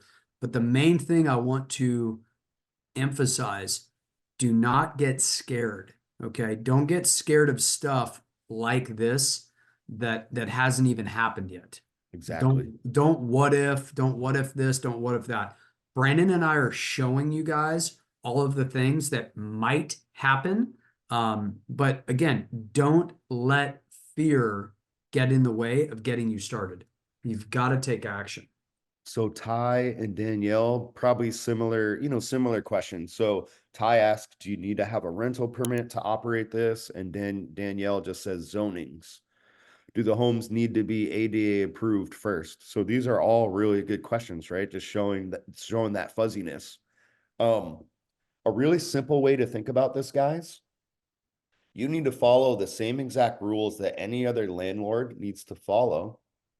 And any additional laws or zoning restrictions or anything like that that are put on you just because of the people that you provide housing to, that is on its face discrimination. Do the homes need to be ADA approved first? So think of it in this paradigm. If you were to rent out to college kids, does it need to be ADA approved? No. No, Zoning. Do you need special zoning for this, Andy? you do not. Why? Fair Housing Act. Bingo. These are families. Yeah, if you were to do shared housing for college kids, do you need to get, special zoning permits? The answer is no. So if you were, and if the city did say, hey, you need to go through this zoning process because you're housing Mr. Franks, that is discrimination. Do you need a rental permit? Does every landlord in your area need a rental permit? If so, then I guess you do need to follow those procedures. So I see Ryan commenting right here. Look, sometimes just because you're right and just because you have the law on your side doesn't necessarily mean that you should fight them. So sometimes you need to lose the battle to win the war. If your alderman or whatever they're referred to up in Chicago is asking you to do something and you think that that'll appease them, just do it. Just do it. That's my advice. Yeah. Choose your battles. I would say a really good example of like choosing your battles is someone asked about HOAs. And this is kind of why we say, you want to go to those lower middle income areas where there's a bunch of rentals anyways. Could you battle an HOA? Yes. So Latanya told me, and this surprised me, that even if they have it in their bylaws that you can't do shared housing, that's a violation. But Andy, what do you do about HOAs? Well, number one, avoid them. There we go. Yeah, the That's- first thing you guys got to do is, like Brandon said, pick your battles, figure out where you want to focus, and you're gonna be able to catch more bees with honey. So just pick and choose your battles intelligently. Here's an extreme example. Let's say it's an A-class neighborhood, it's a gated community, right?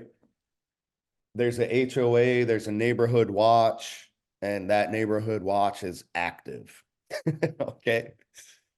Could you start a group home for violent violent offenders, a transitional home right out of prison for violent, people with felonies? By law, could you do that? Yes. If they try to shut you down, could you hire someone like Latanya and win that case? Possibly. But why would you want to do that in the first place? Why would you want to do it? Yeah. Go spend your time wisely, right? You can spend 2 or 3 years fighting, or you can spend 6 months building in the right area and get 2 or 3 group homes set up. Another a good real life example of this, if you guys want to listen to it, it's Felicia and Dave. They operate in LA. Let me see if I can find it. But anyways, it's Felicia and Dave. They're in Los Angeles. They operate in downtown LA, and they ventured out into the suburbs to do sober living, and they got hit with the not in my backyard laws, which is basically just a bunch of neighbors getting together to discriminate against people. That's what it is at the end of the day. Could they have hired a lawyer and fight to get that sober living property rocking and rolling? Yes, they could have, but they chose to just scrap it and go back to downtown LA when they didn't have to deal with that. So those are examples of choosing your battles. I saw a really good question come in. Nikisha, great question. How do you get the healthcare services involved? Rather, how do you advertise their services? So we're going to get into this with the marketing. Typically you're going to be establishing relationships with nonprofits, social service organizations, and places like that. Most of your tenants are going to be working with caseworkers. And the beautiful part about this is that in practice, typically the services are already set up. So you take a look at this place in Dallas. They offer all of these services. Let me show, let's see. Bear with me. I'll kind of show you, I'll give you guys real life examples of this. So they're going to have social workers. Somebody comes into a place like the Stew Pot, they need help. Those caseworkers are going to get the people set up with all the services that they need, all the health services. They'll get them, you know, SSI, SSDI. If they don't have that, they'll connect them with the services that they need. And then you are just the housing provider. So when someone comes in, they're going to get set up with all those services. When they're ready to move out of Stew Pot's shelter, they're going to call you and see if you have a bed available. Okay. In the case like this, when we got a lead where from, you know, Mr. Frank, and he does need services. This is just one of those things you want to do before you start, you know, before you purchase a property or before you partner with an investor. You're going to want to develop a relationship with local home health companies. I'm in the Austin section now. I've looked up home health services. There's over 300 companies, 300 home health companies. So Type in group homes. I mean, just to give you guys an idea of supply and demand. So you got it's 320 home health companies. Let's see how many group homes pop up. they're like rehabs and hospital rehabs, so they're kind of irrelevant. There's like none, guys. I mean, Yeah, again, actual this is a homes. supply and demand game. So Nikisha had a great question just about home, like how do you get, you know, how do you get set up for the health services? How do you get the healthcare services involved? That's a great question, and I could see that it's like almost clicking for her, right? So it's just a referral, Nikisha. So you would call up one of these home health service companies and basically ask them, hey, can I send you business? They're going to say, of course, right? Then when you get leads like this for Mr. Frank, hey, April, great. Hey, I have a relationship with XYZ Home Health Company. They're happy to provide services. You're going to want to call this person. Here's their phone number. And this caseworker, April, is going to help Mr. Frank get it set up for the health services. And then you just take them in for housing. It's kind of how it plays out in real life, right, Andy? Absolutely. All right. So guys, that's like if you have any more questions about like the legal process, you can email me, but I suggest if you're not in the gold course, get the gold course today. It's only $199. Um, you know, this letter itself pays for it. We have the same contract that Andy uses that pays for it. There's numerous examples of that, but get the gold course, go through this legal section, and you'll be an expert. You'll be able to explain it better than I can. Let's go over the first steps, Andy. Yeah. So we had a bunch of people ask, all right, you know, how do I get started? I have no money. I kind of gave you guys the pitch that you can use to an investor like Chad, but you want to be able to confidently say that. So we talked about Jasmine and how she was living in a shelter and she was able to partner with a landlord. The reason that investor was so pumped about working with her is because she was doing that networking ahead of time. She had the relationships with the nonprofits. She had the demand already. And that investor knew that she was going to be able to fill that property and manage it. And he was going to make way more money than he would on his own. And he was going to have to do less work. With less So, headache. yep, exactly. Right. And I think they're up to like 4 or 5 properties together last time I checked in with Jasmine. So when we talk about nonprofits, social service organizations, for someone, let's say this is the first time they're tuning in, Andy, why don't we break that down? What are we talking about when we talk about referral sources, nonprofits, and places like that? Yeah, this is really the most in my opinion, Brandon, you can correct me, but in my opinion, this is the single most important thing that you can do. So if you listen to Chad earlier on, he was talking about how he was collecting fees, meaning rents, deposits, what have you, before he even opened up his first group home. Okay. The only way you're going to be able to start collecting fees and revenue before you've opened up is if you are good at marketing. The best way to get good at marketing is to put a list together of all of the social service organizations in your specific city and county and start reaching out to those people. I'm So gonna you, do this live for yeah, folks out there. awesome. So what we have our virtual assistants do, one of the very first things that we do for our done for you clients is compile a list of places like that.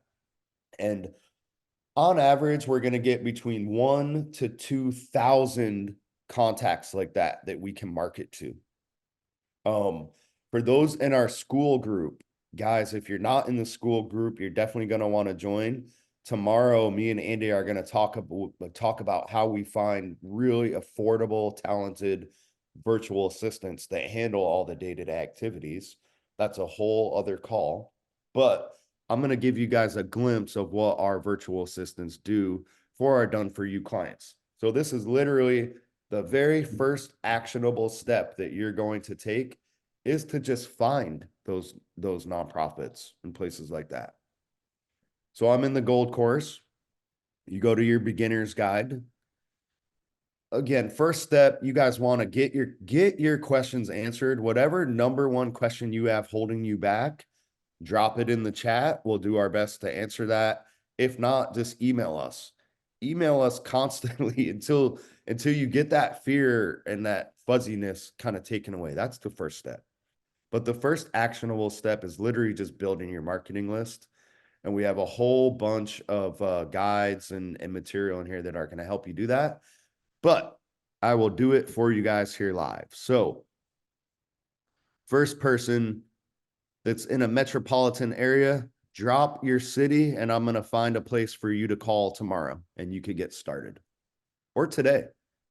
I saw Philly first. Philly We was got a bunch of them first. coming in.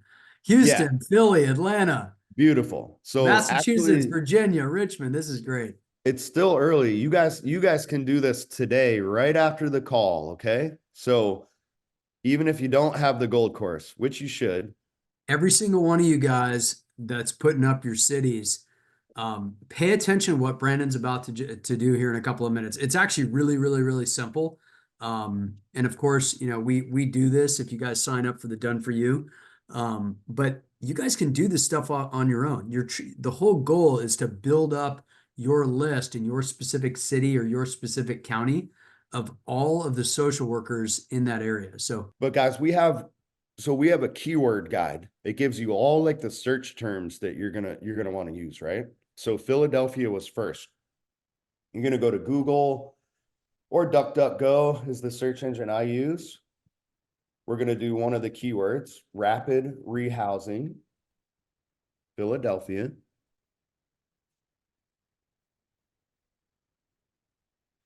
Let's see.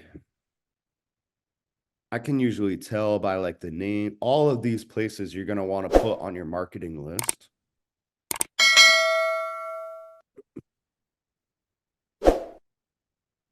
And this is one of the programs that you're going to want to develop a relationship with.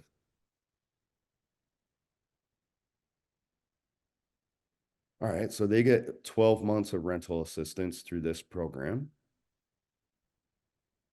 They have a stabilization coach. you guys got to really think through that. 12 months. They're going to pay rent for 12 months. You don't have to worry about getting paid. You don't have to worry about your client losing their job. You don't have to worry about your client defaulting on you. You don't have to worry about your client like moving from Philadelphia to Massachusetts. You don't have to worry about any of those things because this organization, what's it called? The Episcopal Community Service Organization is going to pay the rent for 12 months. Now, again, you guys can do this today. The day is still early. But this is what we have. Our team does this for our done for you clients all day long. So Medell is our virtual assistant trained to do this. So what Medell is going to do, she's going to use that keyword guide. She's going to go through all of these organizations. This is confirmed that this is a place that you want to develop a relationship with. She is going to hammer this place. She's going to call, she's going to email until we have a Zoom meeting set up for you.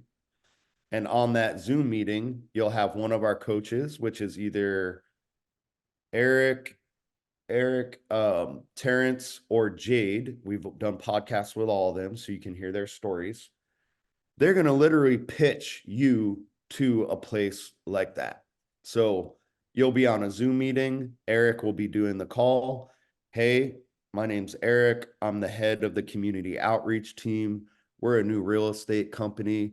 Rather than go the traditional route of being a landlord, we'd like to offer affordable housing to those who are in need. We see that you have a blah, blah, blah program. So you look up what that program is. We see you have a rapid rehousing program. We're just calling to get more information on that. Andy, what do you think the response is when we're actually speaking with a stabilization They coach? absolutely love it. The same way that me as a landlord would love it if you approached me. Why? Because there is a huge supply demand mismatch. There's nobody else out there doing this. They don't get phone calls like this. So that's one of the things that we're going to do in our done for you program. We'll compile that list. You know, we're going to do this 1,000 times, what you just saw me do live for the first person in Philadelphia. And you can see just on that one keyword, you're going to want to be speaking with all of these places that popped up, by the way. Every one of these, you do your research on it. You're going to have to, this is the name of the game, okay? Once you guys get over that fear and you're ready to take action, you'll see me talk in school all the time and say, hey, you need to smile and dial, okay? So whoever said Philadelphia, this is what you can do today, right now. You can call this place, contact, and you go to the gold course. Guys, we give you listen to the actual live marketing calls of our team, me and Andy doing calls like this. But do you remember whoever was in Philadelphia? You can do this right now. Here's their phone number. You give them a call. Hey, my name's Brandon. I'm going to be investing in real estate this year. I plan on opening 3 to 5 homes. Rather than go the traditional route, I'd like to offer affordable housing. I see that there's a massive need for that in Philadelphia. I see that you have a program called, RWA, Ready, Willing, and Able, and I'm just calling to get more information on that. And you can hear the calls. You hear the live calls. I'm telling you, you'll hear things like, you've made my day. I'm so glad you called. Because guys, there's people in these organizations, their job is to go out and try to find landlords and pitch them on this. And I'm telling you, they are not as good as us. So they're literally waiting for you to call them. Okay. So I've shown you multiple examples in Philadelphia. Again, you guys can see that wasn't planned. You can do this right now in your city and do that exact pitch. And here he is. Here's Anthony Moore. He's the case manager. That's who you want to speak with. So there we go. Whoever's in Philadelphia, I just found your first marketing contact. It's Anthony Moore. Call them today. I'm going to show you guys.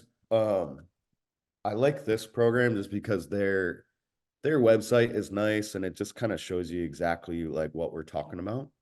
So this is Hope in South Florida. We found this for one of our done for you clients. They have a rapid rehousing program. Oh, where is it? They changed it. they used to have on here, they were asking for landlords to call them.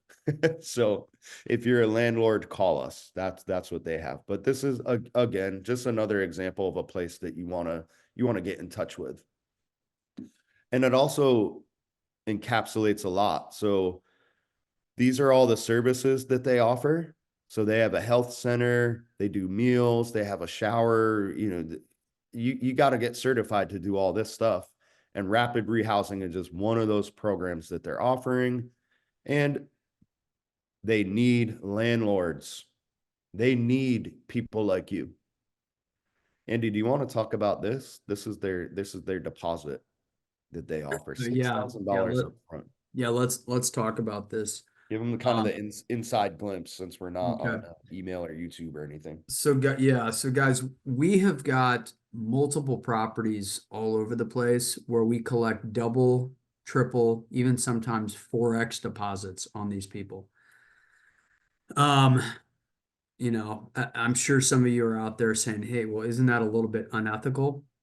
You got to understand, number one, these people have nowhere else to go. Okay. Number two, a regular landlord is not going to take them under normal circumstances. Hey, $1,000 a month. These people would go in there, they could potentially trash out a property really bad. So these organizations that are out there will pay, like this one that Brandon just mentioned, up to $6,000 just in deposit. Guys, just in deposit. So to give you guys an example, imagine you had, this is actually a real life example.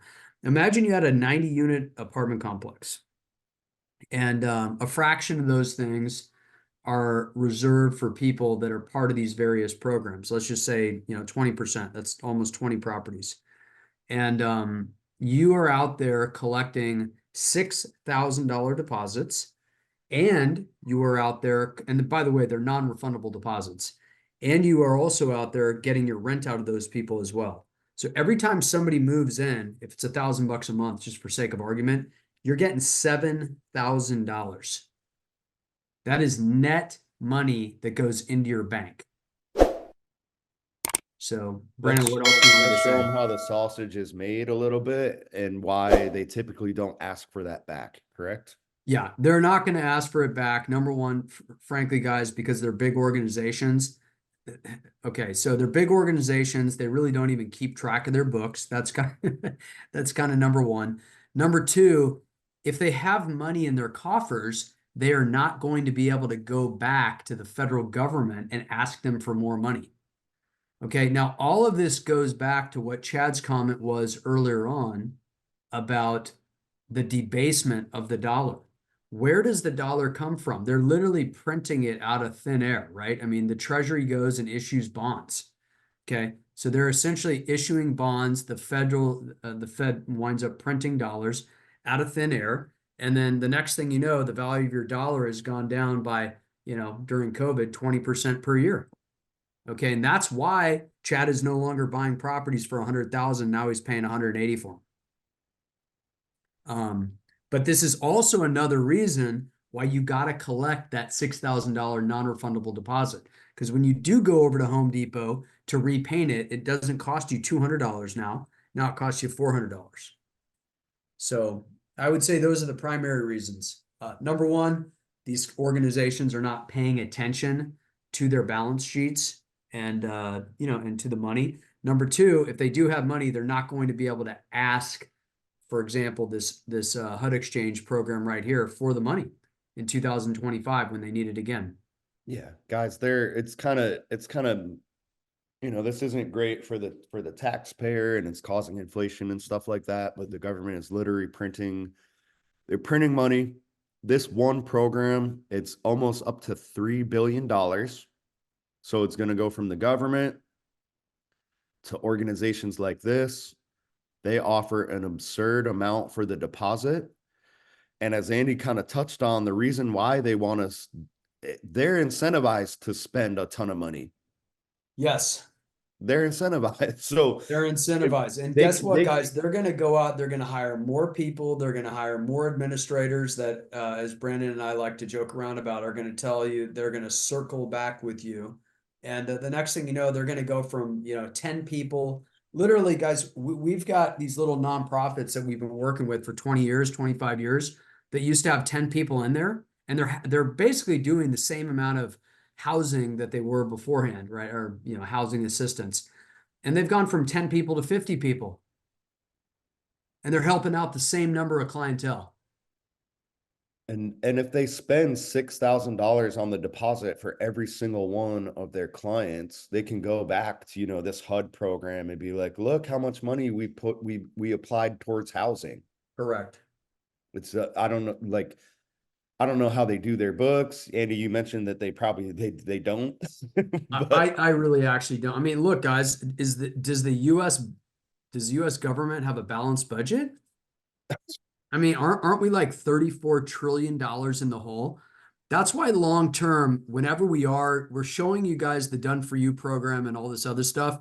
What we're really trying to do is teach you to do what Chad's been doing. You know, use this business to go buy real estate.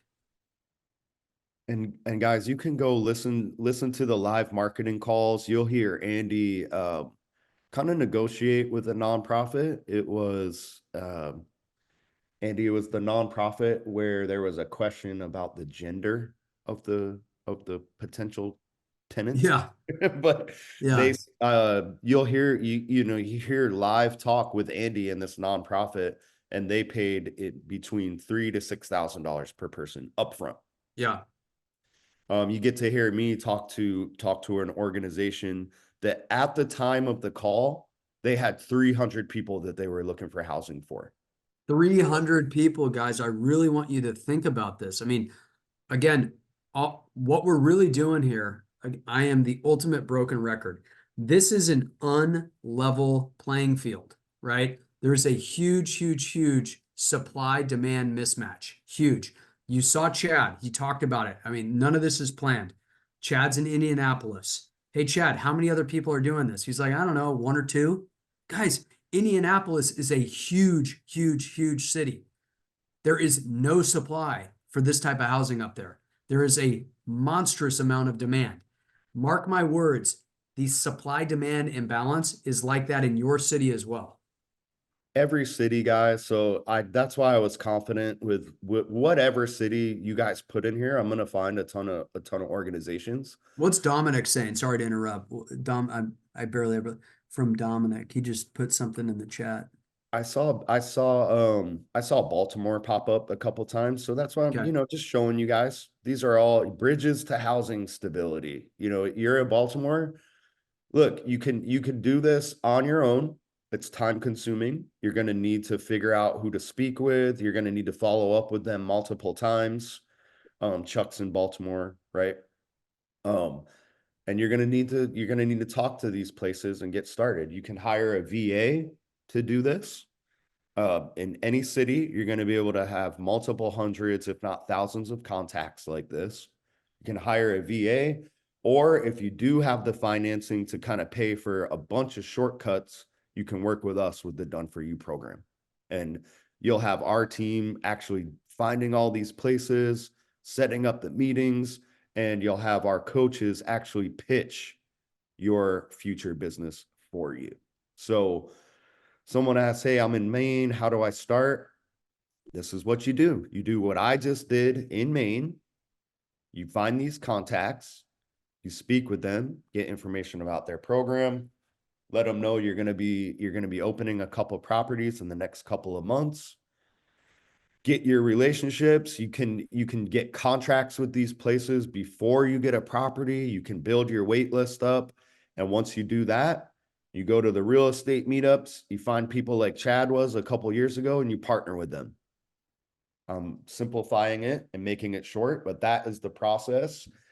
And our record is 10 to 15 properties in a year. So you can just wash and rinse and repeat.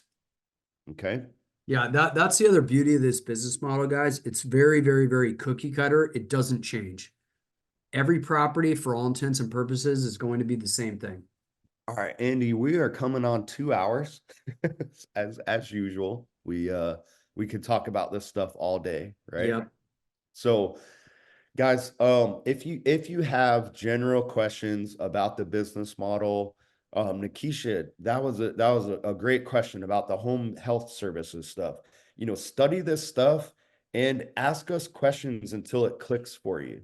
But you want to get confident enough to pick up the phone and call these places. And the more you do that, the more success you're gonna have.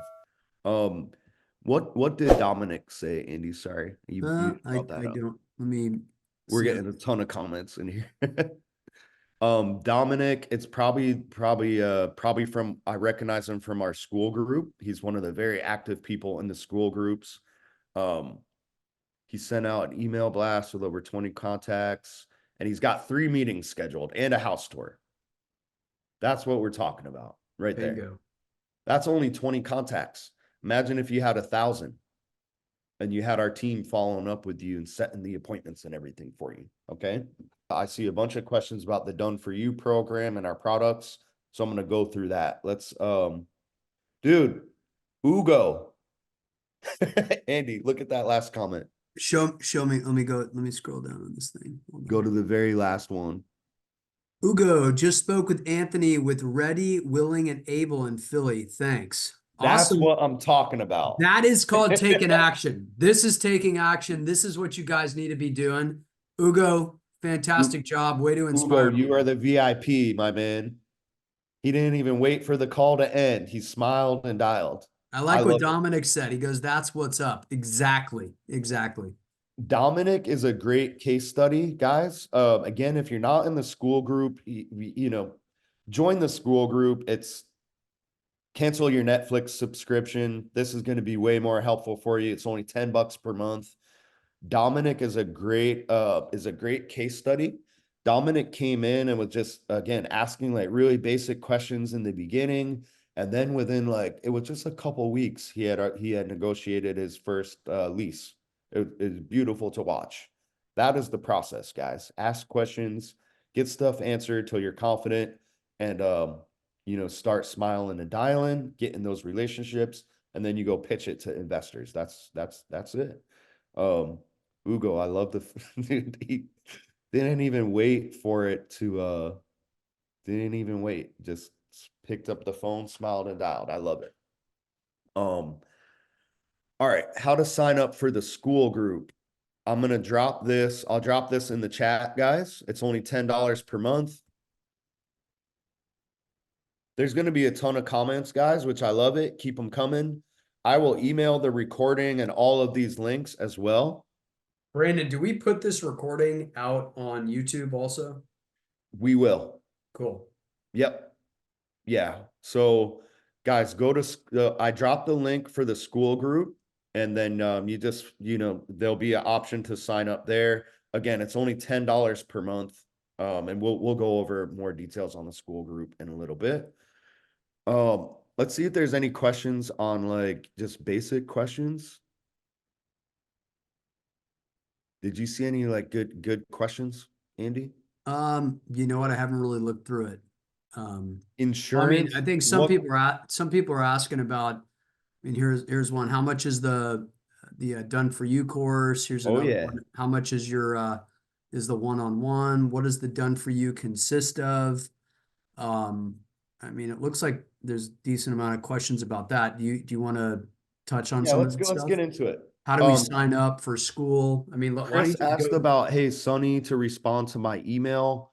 Chris, there is a very good chance we're going to get back to everybody within 24 to 48 business hours. It's typically longer. There's a good chance that Sonny responded to you and it went to your spam. So search for that. And if he legitimately did not respond to you, you can email me or Andy, and we'll give him a lashing. But our whole team, guys, they've been with us for years. Super talented people. They've done marketing for Andy's company, live experience in the field. They're experts on the business model. And everybody that you interact with Group Home Riches have been with us for 4 years. All right. So, but yeah, if you have any issues with people like Sonny or Jill or any of the coaches, you can just email me or Andy and we'll look into it. But my guess is that that went to the spam folder. All right.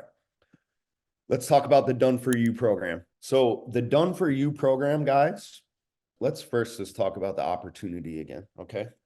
I got a question for everybody on the call. We showed you some real life examples, okay? Let's say we're cash flowing 2,500. Very conservative, by the way.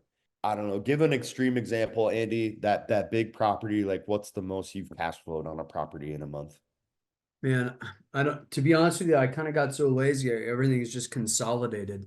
But I would presume on that one, that thing was probably ripping realistically 5,000-6,000 bucks a month, I would presume. I mean, I'm just going off the top of my head. Remember also, let me throw something out, guys. These are properties that I've had for 25 years. So like when Chad was talking, he's talking, pre-COVID, he was buying them for 100. If you go back to like 2002, 2003, when I was buying these things, he probably could have been buying those same properties in Indianapolis for, 40 to 60. So I'm still running a lower cost basis on mine than everybody else. So that may be one of the reasons why, the cash flow numbers that I'm throwing out are a little bit better. So but let's just use a conservative example, okay? So Andy he has some properties, and you'll hear on our podcast, we really do want to keep things conservative. We like to under promise, over deliver, right? Yes. So let's just say you're netting 2,500 bucks per property, which is that's totally realistic and conservative. Yeah. Let's say we've given you the records. There's some people that do 10 to 15 properties, but I would say the average for our Done For You clients that actually that show up, that follow our instructions, that do everything on their end, I would say the average is like 3 to 5 properties. So Leia is one of our Done For You clients. She popped in on one of the last webinars we did, Andy. Remember her? Leia? Yeah. She did 4 or 5 properties. I think it's been like 6 months. Jade has done 3 properties in a year, and Jade's just chilling. She got 3 properties, stay-at-home mom. She does coaching with us. She's not really running and gunning, but she's got 3 properties. So let's use that as a conservative example. Yep. Let's say you work with us, you get 3 properties rocking and rolling. That's your net. Jade has you heard Chad what his life was like on 3 properties. It was a vacation time for him. So yes, things could come up, right? But for the most part, you have a part-time job, and this is your net per month. Let's annualize that. Okay. That's a real life example on 3 properties, which is extremely realistic in the first year. We've given you the outliers, 10 to 15 properties. Let's say you only do 3 and you work with us. And we do all of the everything that can be done digitally, we do it for you. All you need to do is show up to the meetings and go and find the property. Our team will do basically everything else, okay? We're going to do the list compilation. We're going to do the website stuff for you. You don't need to go find virtual assistants or anything like that. You're going to have an experienced coach hold your hands for 6 months. Literally, all you need to do is show up, okay? If we were to do all that for you, you were to net this much money, take home, would it be worth splitting this with us? Anybody? Let's see. I feel like the teacher in Ferris Bueller was like, anybody? Yep. Anybody? Sure. I'm probably Sure. a little bit too old for you guys. Right. Hey, 50% of 90,000 is better than 100% of nothing, right? Okay. So the Done For You project, the Done For You deal is definitely, it's for people that they're probably successful already. So like somebody like Chad would have been a perfect prospect, right? He's got his rental properties. He's already got, you know, proven track record of success. He has some funds. Adrian, yes, you're basically just the boots on the ground. You are the boots on the ground for our system that we're going to put into place. But we do need people that are extremely positive minded. If you're worried, if you have reservations about the business model, you're not really sure if it's going to work in your neck of the woods, blah, blah, blah, we are not going to work with you. Okay. So that's step one. You need to have a positive mindset. We're not going to work with anybody who's like negative minded and iffy about this. All right. We're looking for people to basically partner with. I already showed you how you can do this today. Ugo proved it. You don't need our products. You can do this right now. You don't need us. We want to partner with people that are going to be successful on their own, and we're just going to shortcut it for you, okay? We're going to save you a ton of time, energy, and resources, and we're looking for people that see the value in that. Now, our coaches are not cheap. I've given you see how much money they make with their group home business, right? They're not going to be coaching with us for minuscule amounts, all right? So we need to pay them. Our team is extremely talented. They've been working for years. They're experts in all of these things. So we have a ton of costs. We personally, Group Home Riches, invest thousands and thousands of dollars into each done for you program, and we are not a charity. Okay. So the done for you program, there's financing available. There's multiple payment options. It's going to be between anywhere between $13,000 to $16,000, depending on the payment option. Okay. So there's payments, there's financing. You can pay up front and get a nice discount. And it's a 6-month program. Okay. So also, like I said, we're very picky on who we work with. You can't just go and purchase the done for you package. You need to apply. We need to vet you, and we need to do a call with you. So after hearing all that, I'm going to send you guys the scope of work. Check this out. I'm going to give you guys the application for this. Here it is. Guys, we're looking for 5 people to work with this month, by the way. Apply. We're gonna look over your responses. Anybody that seems qualified, we will set up a call with our team, and we'll see if we're a good fit to work with. So we need 5 people this month to work with our coaches on that. I just sent the application link. And yeah, apply, and we look forward to working with you and having you on the podcast soon. Andy, what are your thoughts on that? My thoughts are, guys, same thing I tell you all the time. You got to get started. Do not be fearful. You got to just trust us. I mean, come on. We've got thousands of clients. We've got hundreds of podcasts. You can go onto YouTube. You can listen to all of them. Half the time when we're doing these webinars like this, we have random people show up. None of this is pre-scripted or planned. Guys show up and they tell you about what they're doing. Whether they're in Indianapolis, whether they're in Nashville, Tennessee, whether they're in Georgia, Oklahoma, Texas, California. We have people doing this in high-priced areas as well. So don't be scared, just do it. And look, the quicker you get started, the other thing to remember, the quicker you get started, the quicker you start making money. If you try to do this on your own and it takes you 7 months, and you're going to start making, $3,000-$4,000 a month right now, if we do it for you, just do the math. I mean, what is a smarter decision to make? It's the done for you program is really, you're paying for a shortcut. Okay. You're paying for a shortcut. Yeah. It would take you, honestly, it would take you years to accomplish all of this because there's trial and error. Like, Andy, NAFA is our tech guy that does the digital presence package.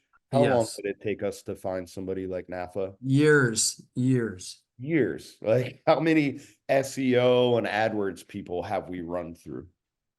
I mean, I don't know, 15, 20, Yeah, like we've, how much money, how much money have we spent in trial, hundreds of thousands of dollars. right? Yeah, and then the coaches, I mean, just being able to speak with somebody like Terrence or Jade or Eric, like along the way, tell them about your experience with your first consultant. I mean, which one? I've gone through so many of The them. first one that you paid for, and Again, though, sorry, I'm sending an email. Are we talking about for which type of service? for the group home business where you paid the guy. Oh, the Paid him. Facebook guy. Yeah. Yeah. That one. I mean, I've had so many of these people that I've come across. Yeah, the Facebook guy. I mean, I don't know. I gave him a couple $1,000 and it's the same old song and dance, guys. Oh, well, we need a little bit more time. You're gonna have to put a little bit more money into it. I mean, it's like getting a bad contractor. It's like getting a bad contractor on the property. I need my 50% down payment. Well, I wasn't expecting to run into this. The average person doesn't understand how to manage contractors. And so they just keep giving these guys money and they just keep stealing it from you. Yeah. So, we vetted the coaches. You can go listen to their podcasts and you can pick whoever you vibe with personally. So, I mean, I think that's worth it right there. Like just being able to like text, Terrence or Jade or Eric in our Discord that we set up along the way, right? Like you're literally getting your handheld. And not just that, we're gonna set up those first meetings. So we'll set up meetings with places like this in your area. We'll find the caseworker, we'll find who we need to speak with. You're gonna have a Zoom meeting for you, and those first couple ones, if you're nervous, you don't have to say anything. You'll have someone like Eric, Jade, or Terrence pitching your future business. So again, really cool program. We have a pretty high success rate. There's no guarantees. Believe it or not, we've had some people ghost us, right? When it comes down to it, they don't get the property, but there's multiple success stories that you can listen to of people that have gone through the Done For You project. Hannah is the most recent one. She's only been with us a couple months, and I think she's opening her second or third property. Jade was one of our first clients and is now one of our coaches. Eric is one of the Done For You coaches. There's a whole bunch of success stories on here. Bob was our first. You remember Bob? He's a good friend. Yeah, good old Bob. Yep. Guys, ton of Leia is another, Done For You client. So go listen to these, right? We want to see you on here. Had a good question. How about if I have a full-time job, 45,000 will not be enough for me. If I partner with you on the Done For You program, we'll still be able to keep my full-time job. You want to tackle that one, Andy? I'll let you handle it. Okay. Ruben just called me, so I'm texting him right now. Okay, cool. So first, let's do the math again. So you missed this, whoever asked that question. We said $2,500, which is a conservative number, 3 properties. So 3 properties. So iPhone, it doesn't say your name, but I'll just call you iPhone. Those are, again, conservative numbers. We want you to do more than this, okay? 3 properties in 1 year is very doable. You guys heard Chad. Chad did 3 houses in under 3 months. And he just did it on his own, okay? So this is very conservative number. We're annualizing that. So it's 90,000. 90,000 per year. I would ask you if that is enough to quit your full-time job to do a part-time job. And you can do way more than this, right? Are you going to stop on 3 properties? That's completely up to you. And we are not taking any of your profit. I only did that as an example. I asked if you think it would be worth it. Would it be worth it for you to split this with us? Many of you said yes. we're not going to charge you $45,000. It's $13,000 to $16,000. There are multiple payment options and there's financing available. And we'll go over all of those details with all qualified applicants. So I hope that answers the question about the $45,000. The full-time job, we are only going to work with people. You can have a full-time job, but we require you to be flexible. If you can't show up for meetings that we set up for you during the week, during regular business hours, we're not going to work with you. That's one of the requirements. So you need to be flexible. You can totally do this part-time. Many people do. Many of the people that you see starting out on our podcast, they still have full-time jobs. As far as the Done For You program, we'll work with you if you have a full-time job, but you need to have a flexible schedule and you're going to need to have some availability during the day to show up for the meetings that we set for you. We've had, we had experience in the past where the coaches do the meetings for people that are at their job, but at the end of the day, this is a relationship business.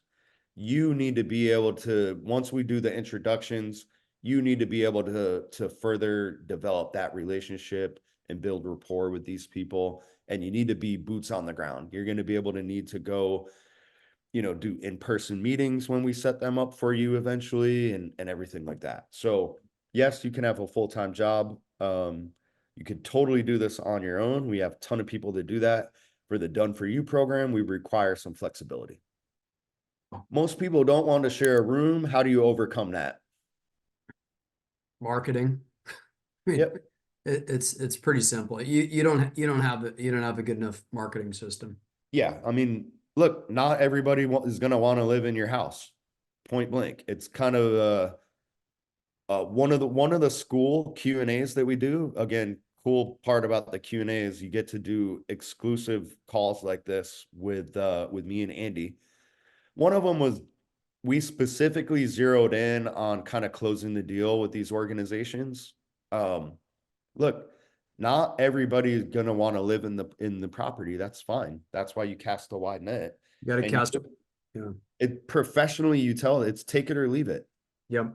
Many of these people, guys, actually would rather live in their cars or live in a cardboard box or rather live under a bridge than Yep. live with a roommate.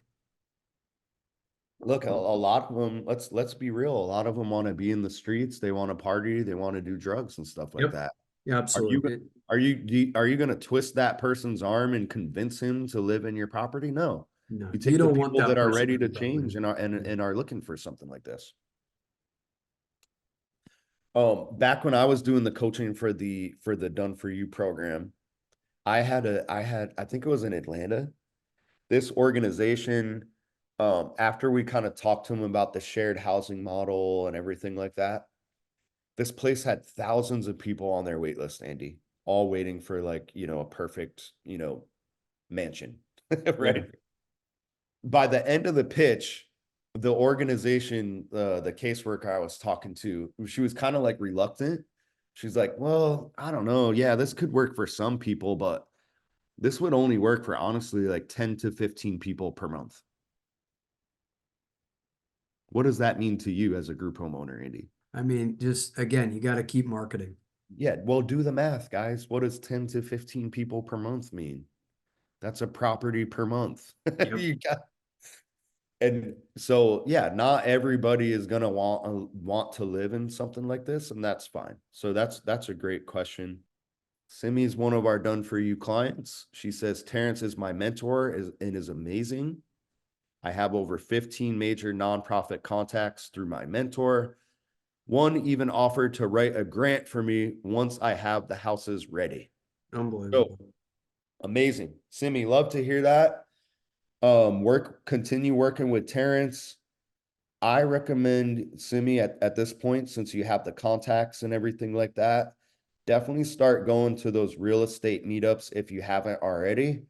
Use that elevator pitch that you heard me say to Chad or something like that. Work with Terrence to develop an elevator pitch if you don't already. And Simi, if you can get an investor that's bare minimum at least interested enough to get on a call, Terrence will do that pitch for you. So, yeah, we need to get that property for you, get you rocking and rolling, and we look forward to hearing your story on the podcast, Simi. Terrence, one of the coaches, a great person to listen to. Let me see if I can find it. So many podcasts. Terrence, a younger guy. Here we go. Terrence came to us. He was a coaching client. So he did our one-on-one coaching. Young guy, didn't have a lot of money. He was going to be able to lease a property. He heard me do a pitch for investors that he found. And he kind of went on, he kind of took that. He's a master at this point, and he's got 5 group homes rocking and rolling. He does not own any of those. He did that all through partnerships and just leasing. So, Simi, he's a master at pitching this to investors. Get that call set up, and we'll have you rocking and rolling very soon. If I got started before applying, can I still apply for the services? Nikisha, I answered this, but for anybody else, look, like I said, we want success-minded people to partner with. We don't work with everybody, okay? So if you've been with us for a while and you kind of haven't taken action on your own already, you're probably not going to be a good fit. Yep. We want to work with people that are action-oriented. If you've already done some of this stuff, you kind of already have proof of concept, and you're just looking to kind of skyrocket things, that's the type of person we want to work with, okay? So absolutely, if you've started before, you have a couple contacts already, we absolutely want to work with you. That's who we're looking for.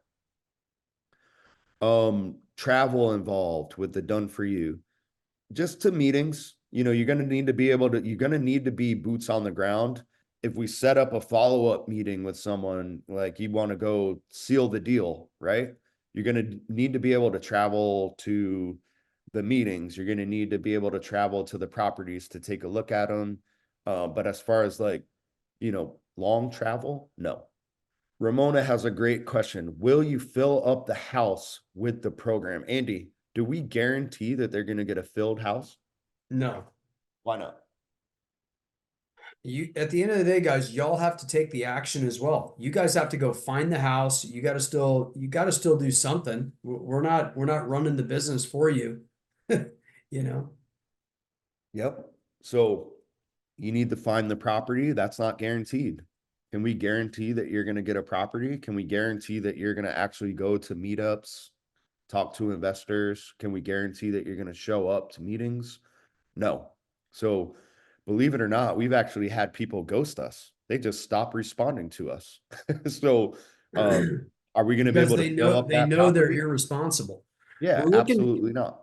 We're looking for responsible individuals that actually want to get out there and make a success of their lives. It's almost like people that are asking that type of question, no offense, you're probably not qualified. It just kind of shows fear. You're basically asking, is this going to work? After we've shown you multiple examples of it working. Right. We're also not looking for get rich quick people. This is not a Yeah. get rich quick scheme. This is an actual business. It's a very viable business with amazing supply demand characteristics. But guess what? You got to work it, and you're not going to get rich overnight. And frankly, you're really probably not going to ever get rich unless you just take it to some crazy level where you've got 100 group homes and you start buying a bunch of real estate. What this is this is a unbelievable way to replace your income. And frankly, I mean, you can get to the point where you're making 200, 300, $500,000 a year out of it. Yep. So, Ramona, will we fill up the house with the program? No guarantee, but I've kind of shown you what we do. We'll go over exactly what we do guarantee, but even with everything, you still need to be very proactive. And at the end of the day, after we do everything, you're going to need to be able to take what we've built for you and run with it. So there's no way that it's not passive. Even if you do the done for you program, it's still not passive, right? So Andy, how you doing on time? I'm good. I am Cool. sending out some text messages and some emails, but We still got I'm over here. 100 people on the call. They're Let's being active. let's keep talking. Let's talk a little bit more.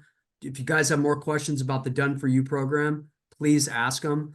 Brandon, right now, again, sorry, I was texting Ruben on this property that we just foreclosed on, and he's fixing it up. But All good. how right now, one thing I do want to make clear, guys, is that when we set up the Done for You program, it's not a software system. We actually have employees. I'm involved. Brandon is involved. We've got all the coaches involved. So we do have limited time availability. We can't sell hundreds of these things. It is Correct. scarce. So right now, Brandon, how many spots do we actually have available? We have 5 spots available. Okay. So And explain to them why we have 5 spots available versus like 2 or versus like 8.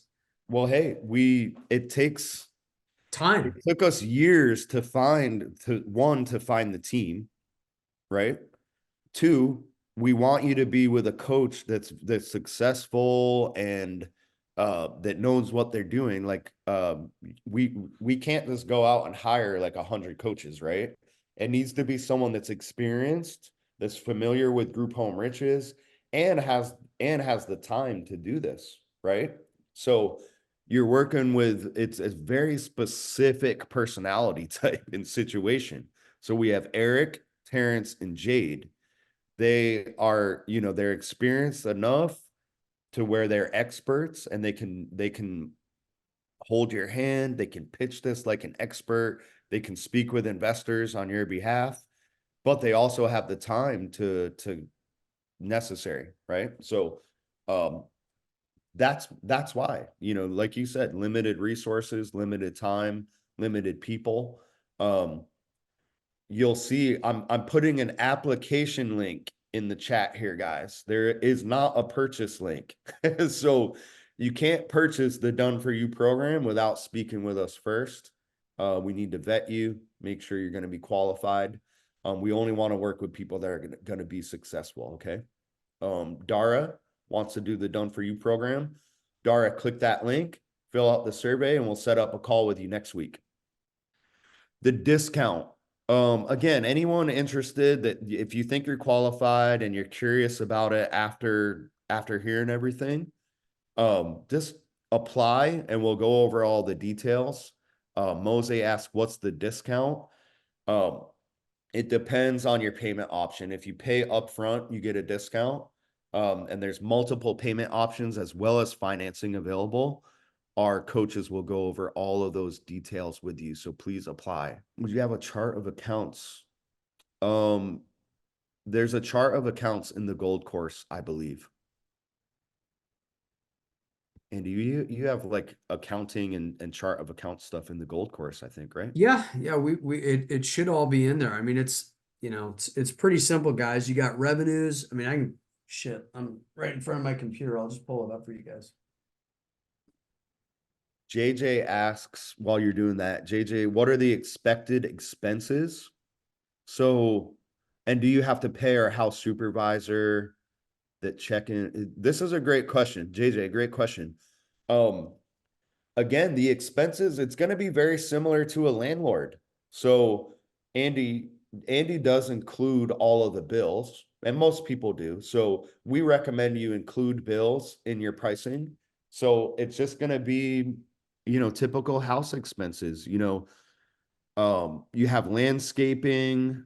Andy, you have housekeepers come by every now and then? No, we actually don't. No, we've got the house manager taking care of all that, There we go. along with all the tenants. So one tenant's going to be responsible for cleaning, one tenant's going to be responsible for dishes, one tenant, I say tenant, licensee, whatever you want to call them. Each one of them is going to have their own roles and responsibilities. Yeah, so the bills, JJ, expenses, they're going to be electric, your gas, your water, either your rent or your mortgage costs, whatever the financing It's are. a real simple business, Yeah, guys. that's it.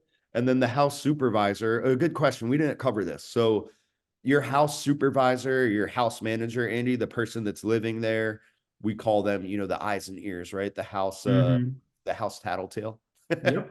Yep. What do you pay them? Discounted rent. That's it. Yep. So not a 1099, not a W-2 or anything like that. No, discounted rent. So great question.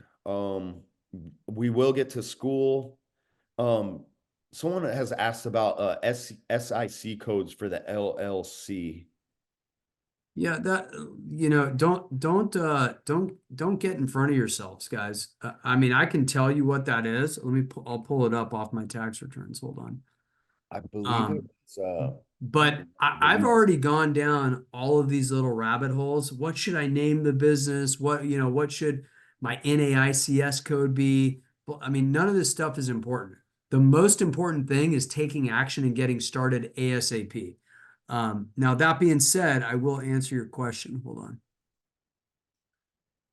we Taxes. figured, you know what's great is we had this was on the school Q&A, and you forgot it. You forgot what it was. So it's a perfect example of not overthinking it, right? Yeah, you don't want to. Yeah, don't think too much about this stuff. Okay. Tax return for 2022. You can do property management or whatever, you know, whatever. Yeah. Again, a good way to think of this is whatever you would do as a landlord, you do the same stuff. And this is so irrelevant, but I'm going to answer it anyway. Business activity code 721310. So you guys type that into Google and see what that shows up as, Brandon. Say it again. 721310 business activity code Sorry, 721. 310. And then just type in business activity code. There you go. Rooming and boarding house. Boom. And you could even do like property management or Yeah, whatever. I mean, it's guys, that's the point. It's irrelevant. Don't worry about the name of your company. Don't worry about your logo. Don't worry about we're going to take care of all that stuff for you anyways in the dump for you. But those are excuses to not work, is what those really are. Exactly. We're pretty no nonsense. I think that's one of the reasons why we actually have a lot of very successful clients, because we are no nonsense. We're not talking about, like at the very beginning of this webinar today, we were talking about my buddy that was on that 3-hour DEIB call. Like, we're not doing stuff like that. Our goal here is to make you guys successful, plain and simple. So we're not going to be like, hey, let's spend the next couple of days trying to figure out what your logo is going to look like. We don't care about that. We're going to go out there and we're going to gather up a huge list of social workers, nurses, and caseworkers for you. That's what's going to make you money. That's what's going to set you free. That's what's going to allow you to go over to the grocery store at 2 o'clock in the afternoon and decide what type of tomato you want on your BLT tonight. Boom. All right, guys, we've talked about the Done For You program. You can email if you have any questions, but I think we've gone over enough to where you know kind of the ins and outs and the basics of it. If you're interested in it, just apply and we'll set up a call with you. We also have a great package for those of you who have stayed on the call. So we've talked about our gold course. We've kind of touched on our coaching. We also do website development. So I have an awesome webinar package for you guys. All right. So you are going to get access to our gold course. That's $199. Our website development package, which is $599, and our one-on-one coaching, which is normally $1,550. With the webinar package, you get all of that for $1,550. So you're going to save over $750 with that package deal. All right. So go grab that webinar package. I just sent you that link. Let's go over kind of the individual stuff on here. Chris had a question about the coaching.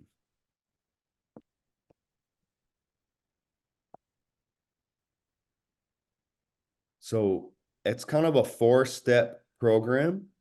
Chris, if you've completed the milestones, so you're going to work with Sonny or Eric on the first call, we're really just going to go over kind of what we'll do it one-on-one. We want to make sure you just kind of understand everything, and we get you confident enough to start marketing, and then you're going to need to market. Then call number 2, we're going to go over home acquisition. Chris, if you completed your milestones, your homework assignments, just email your coach and we'll get you set up for that next call.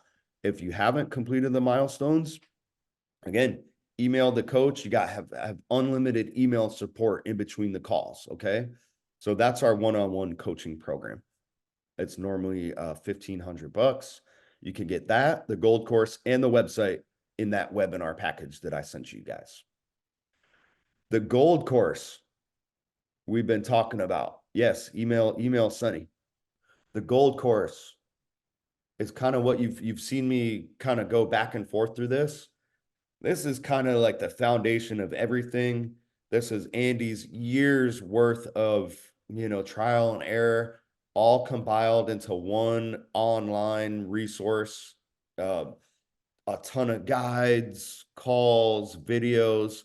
Everything is included in this gold course, and it is only a one-time fee of $199, guys. If you don't have the gold course already and you are still on this call, bare minimum, invest in the gold course, and it's, it'll give you everything that you need to get this done on your own. All right. If you don't have $199, join the school group. You're going to have access to almost 2,000 members. Many of the people you see on the podcast are active in here. You get live Q&As like this with me and Andy, exclusive for school. And we'll just kind of pick a topic that we're going to talk about, usually with consulting the group first. So I asked what we should cover, and the kind of decision was made. Tomorrow, we're going to be talking about outsourcing. So somebody asked, what qualities do you look for in an operational manager? We're going to be going into detail on that tomorrow, and that's going to be posted in the school group. Okay. If you guys are not in the school group, I'm going to post this link again. All of that, guys, it's only $10 per month.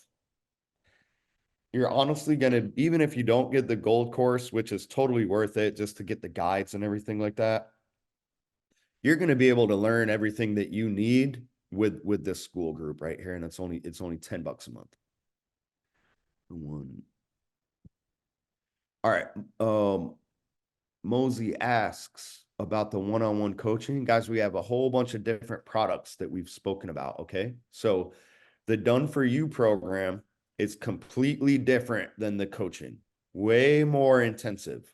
You're literally going to be working with our team, and our team is going to be doing a ton of work for you. And you have unlimited access to the coaches for 6 months. They're going to be doing the actual calls for you. The Done For You package is $13,000 to $16,000, depending on the payment option, financing. We have multiple options for you. Okay. I sent the application a couple of times. You guys can apply for that, and I'll send it as well.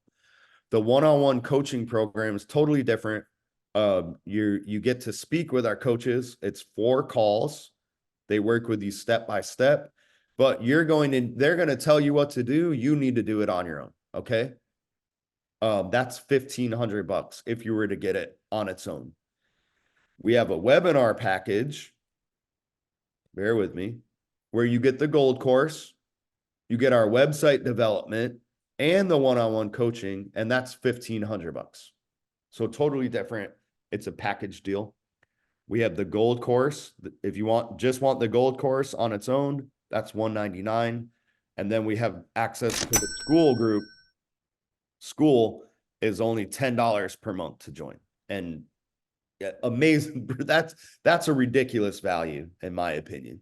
Andy, What do you think? What do you think about the school group for $10 a month and everything? Well, I think it's free. I mean, look, for all intents and purposes, it's free. Let me throw something else out at you guys.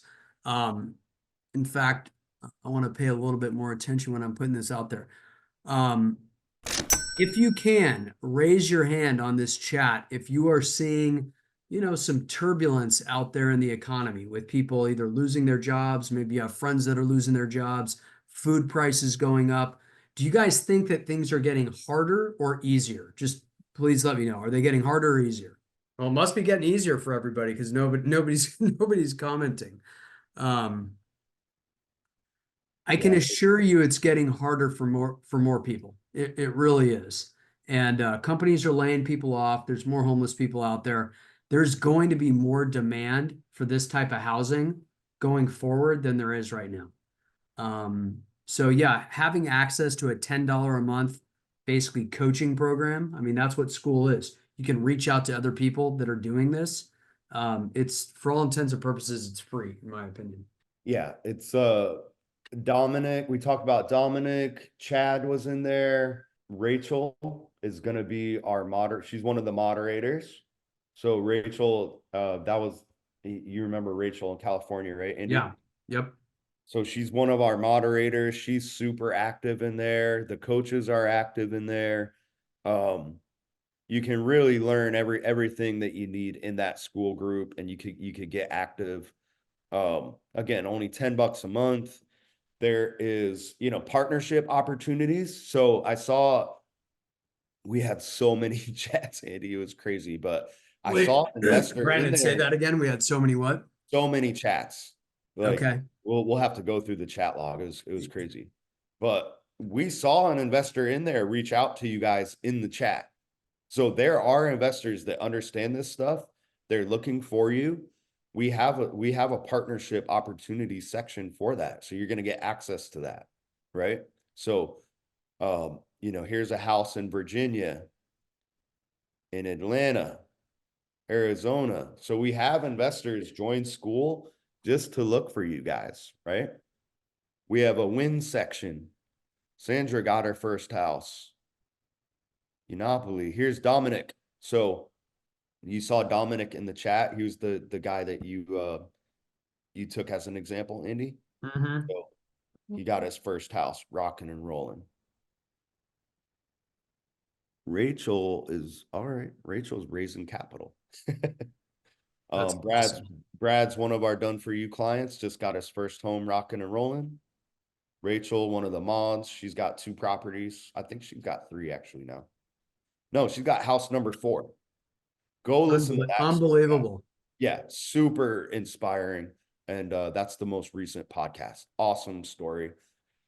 And you get to interact with her on school for $10 a month. And just the live Q&As. I mean, Andy, if you were to do one-on-one coaching, I don't even know if we can put a price tag on it. But guys, once a month call with Andy, ridiculous for $10. Yeah, I mean, honestly, Brandon, I really don't even want to. I mean, the thing is, guys, is that I at this point in my life, I would prefer to. I like driving around, looking for stuff. As Brandon will tell you, Yeah. half the time he calls me, I'm in my truck, or I'm with my family. I mean, that's pretty much what I do. Yeah, I don't think you would even do like consulting or like one-on-one time or anything like that. But No. the gurus, the real estate gurus that have less properties than you, the ones that do consulting, they charge tens of thousands of dollars, guys. They do. They do. There are guys out there that are charging like $50,000 to come visit you. It's incredible. Just to talk. Yeah, it's With our done ridiculous. for you package, we're actually doing work for you. Yeah, we're doing the work for you. And with the school, you can talk to Andy once a month for $10 a month. It's ridiculous. All right, let's look for questions. Of course, I always think we're gonna narrow these things down to like an hour, Andy. But No, it never happens. again, JJ's asked me, JJ, very specific questions like about insurance and stuff like that. We're not going to get into the weeds on this call. Go through school, listen to Bob's podcast, go through school, like in the management and legal stuff, go through the gold course. and we get into the weeds about that stuff. And you can always email us as well. All right, let's see if there's any like good questions before we bounce. I'm gonna look. Andy, you got any parting words for the folks out there? Well, probably the same thing I always tell you guys. I mean, quit screwing around, just get started. I mean, ask yourself a couple of questions, right? You have to be able to peek around corners. You have to be able to think in the future. Do you think that the United States government is going to go into more debt? Yes or no? Can anybody answer the question? I know you guys didn't answer it before, but please have somebody answer this question. Will they issue more? Yes, good. Okay. We know that with mathematical certainty, guys. We know that with mathematical certainty. We know they will. They're telling you, you go to their website, they tell you that the inflation rate, they want it to be 2% a year. That means that every 10 years, the value of your dollar will go down by 20%. Okay. This is a mathematical certainty. If you know that, and you know that with certainty, that means your eggs will go, the cost is going to go up by bare minimum 20% over the next 10 years. Your housing costs will go up by 20% over the next 10 years. If you know this, then you also know by default there will be more homeless people and more people needing affordable housing. It is so obvious. The writing is on the wall right in front of you. Okay. If you know that and you want to get a business set up, peek around the corner, you know where it's going, get your group home set up today. Take action now and get it set up. And mark my words, 10 years from now, whether you have 3 group homes or whether you have 30 group homes, you will be sitting fat and happy, laughing yourself to the bank while simultaneously taking care of your family and taking care of your community. It is so obvious. This is the single best thing that you could do for yourself and for your family right now. Go out and take action. That's it. Well said. Guys, I see kind of a lot of questions are just kind of talking about stuff that we've already covered. So we are going to send the replay out to everybody that's on the call. Go through this, guys. We try to give you a ton of value. This is free. We told you, you saw Ugo. Ugo on the call made his first steps and had a great talk with one of the organizations that we found for him in Philadelphia. You guys can literally get started today. That's it. That's the name of the game. Doing what Ugo did, but you do that hundreds, if not thousands of time. And you just end up dominating the real estate market. All right. So I know we covered a lot. We talked about the Done For You package, the gold course, the school group, and the package deal. I'm going to be sending all those links along with the recording once that's processed here. If you guys had any questions that we didn't cover on the call, you can feel free to email us anytime. It is Brandon@grouphomeriches.com or Andy@grouphomeriches.com. We love to help you guys, especially those that are taking action. So, Andy, well said. I think we gave them a ton of value, and hopefully we'll see everybody on the school call tomorrow. Awesome. Take action, guys. Go if you think that you want us to do the work for you, go apply right now. Otherwise, you get the coaching program, get the one-on-one, get the website, get the gold course if you don't already have it. And if you truly, truly, truly don't have any money, just go sign up for school. Yeah, go sign up for school and do what Ugo did. You saw Ugo. He took action on the call, and that cost him $0, right? So, all right. Guys, thank you so much for joining.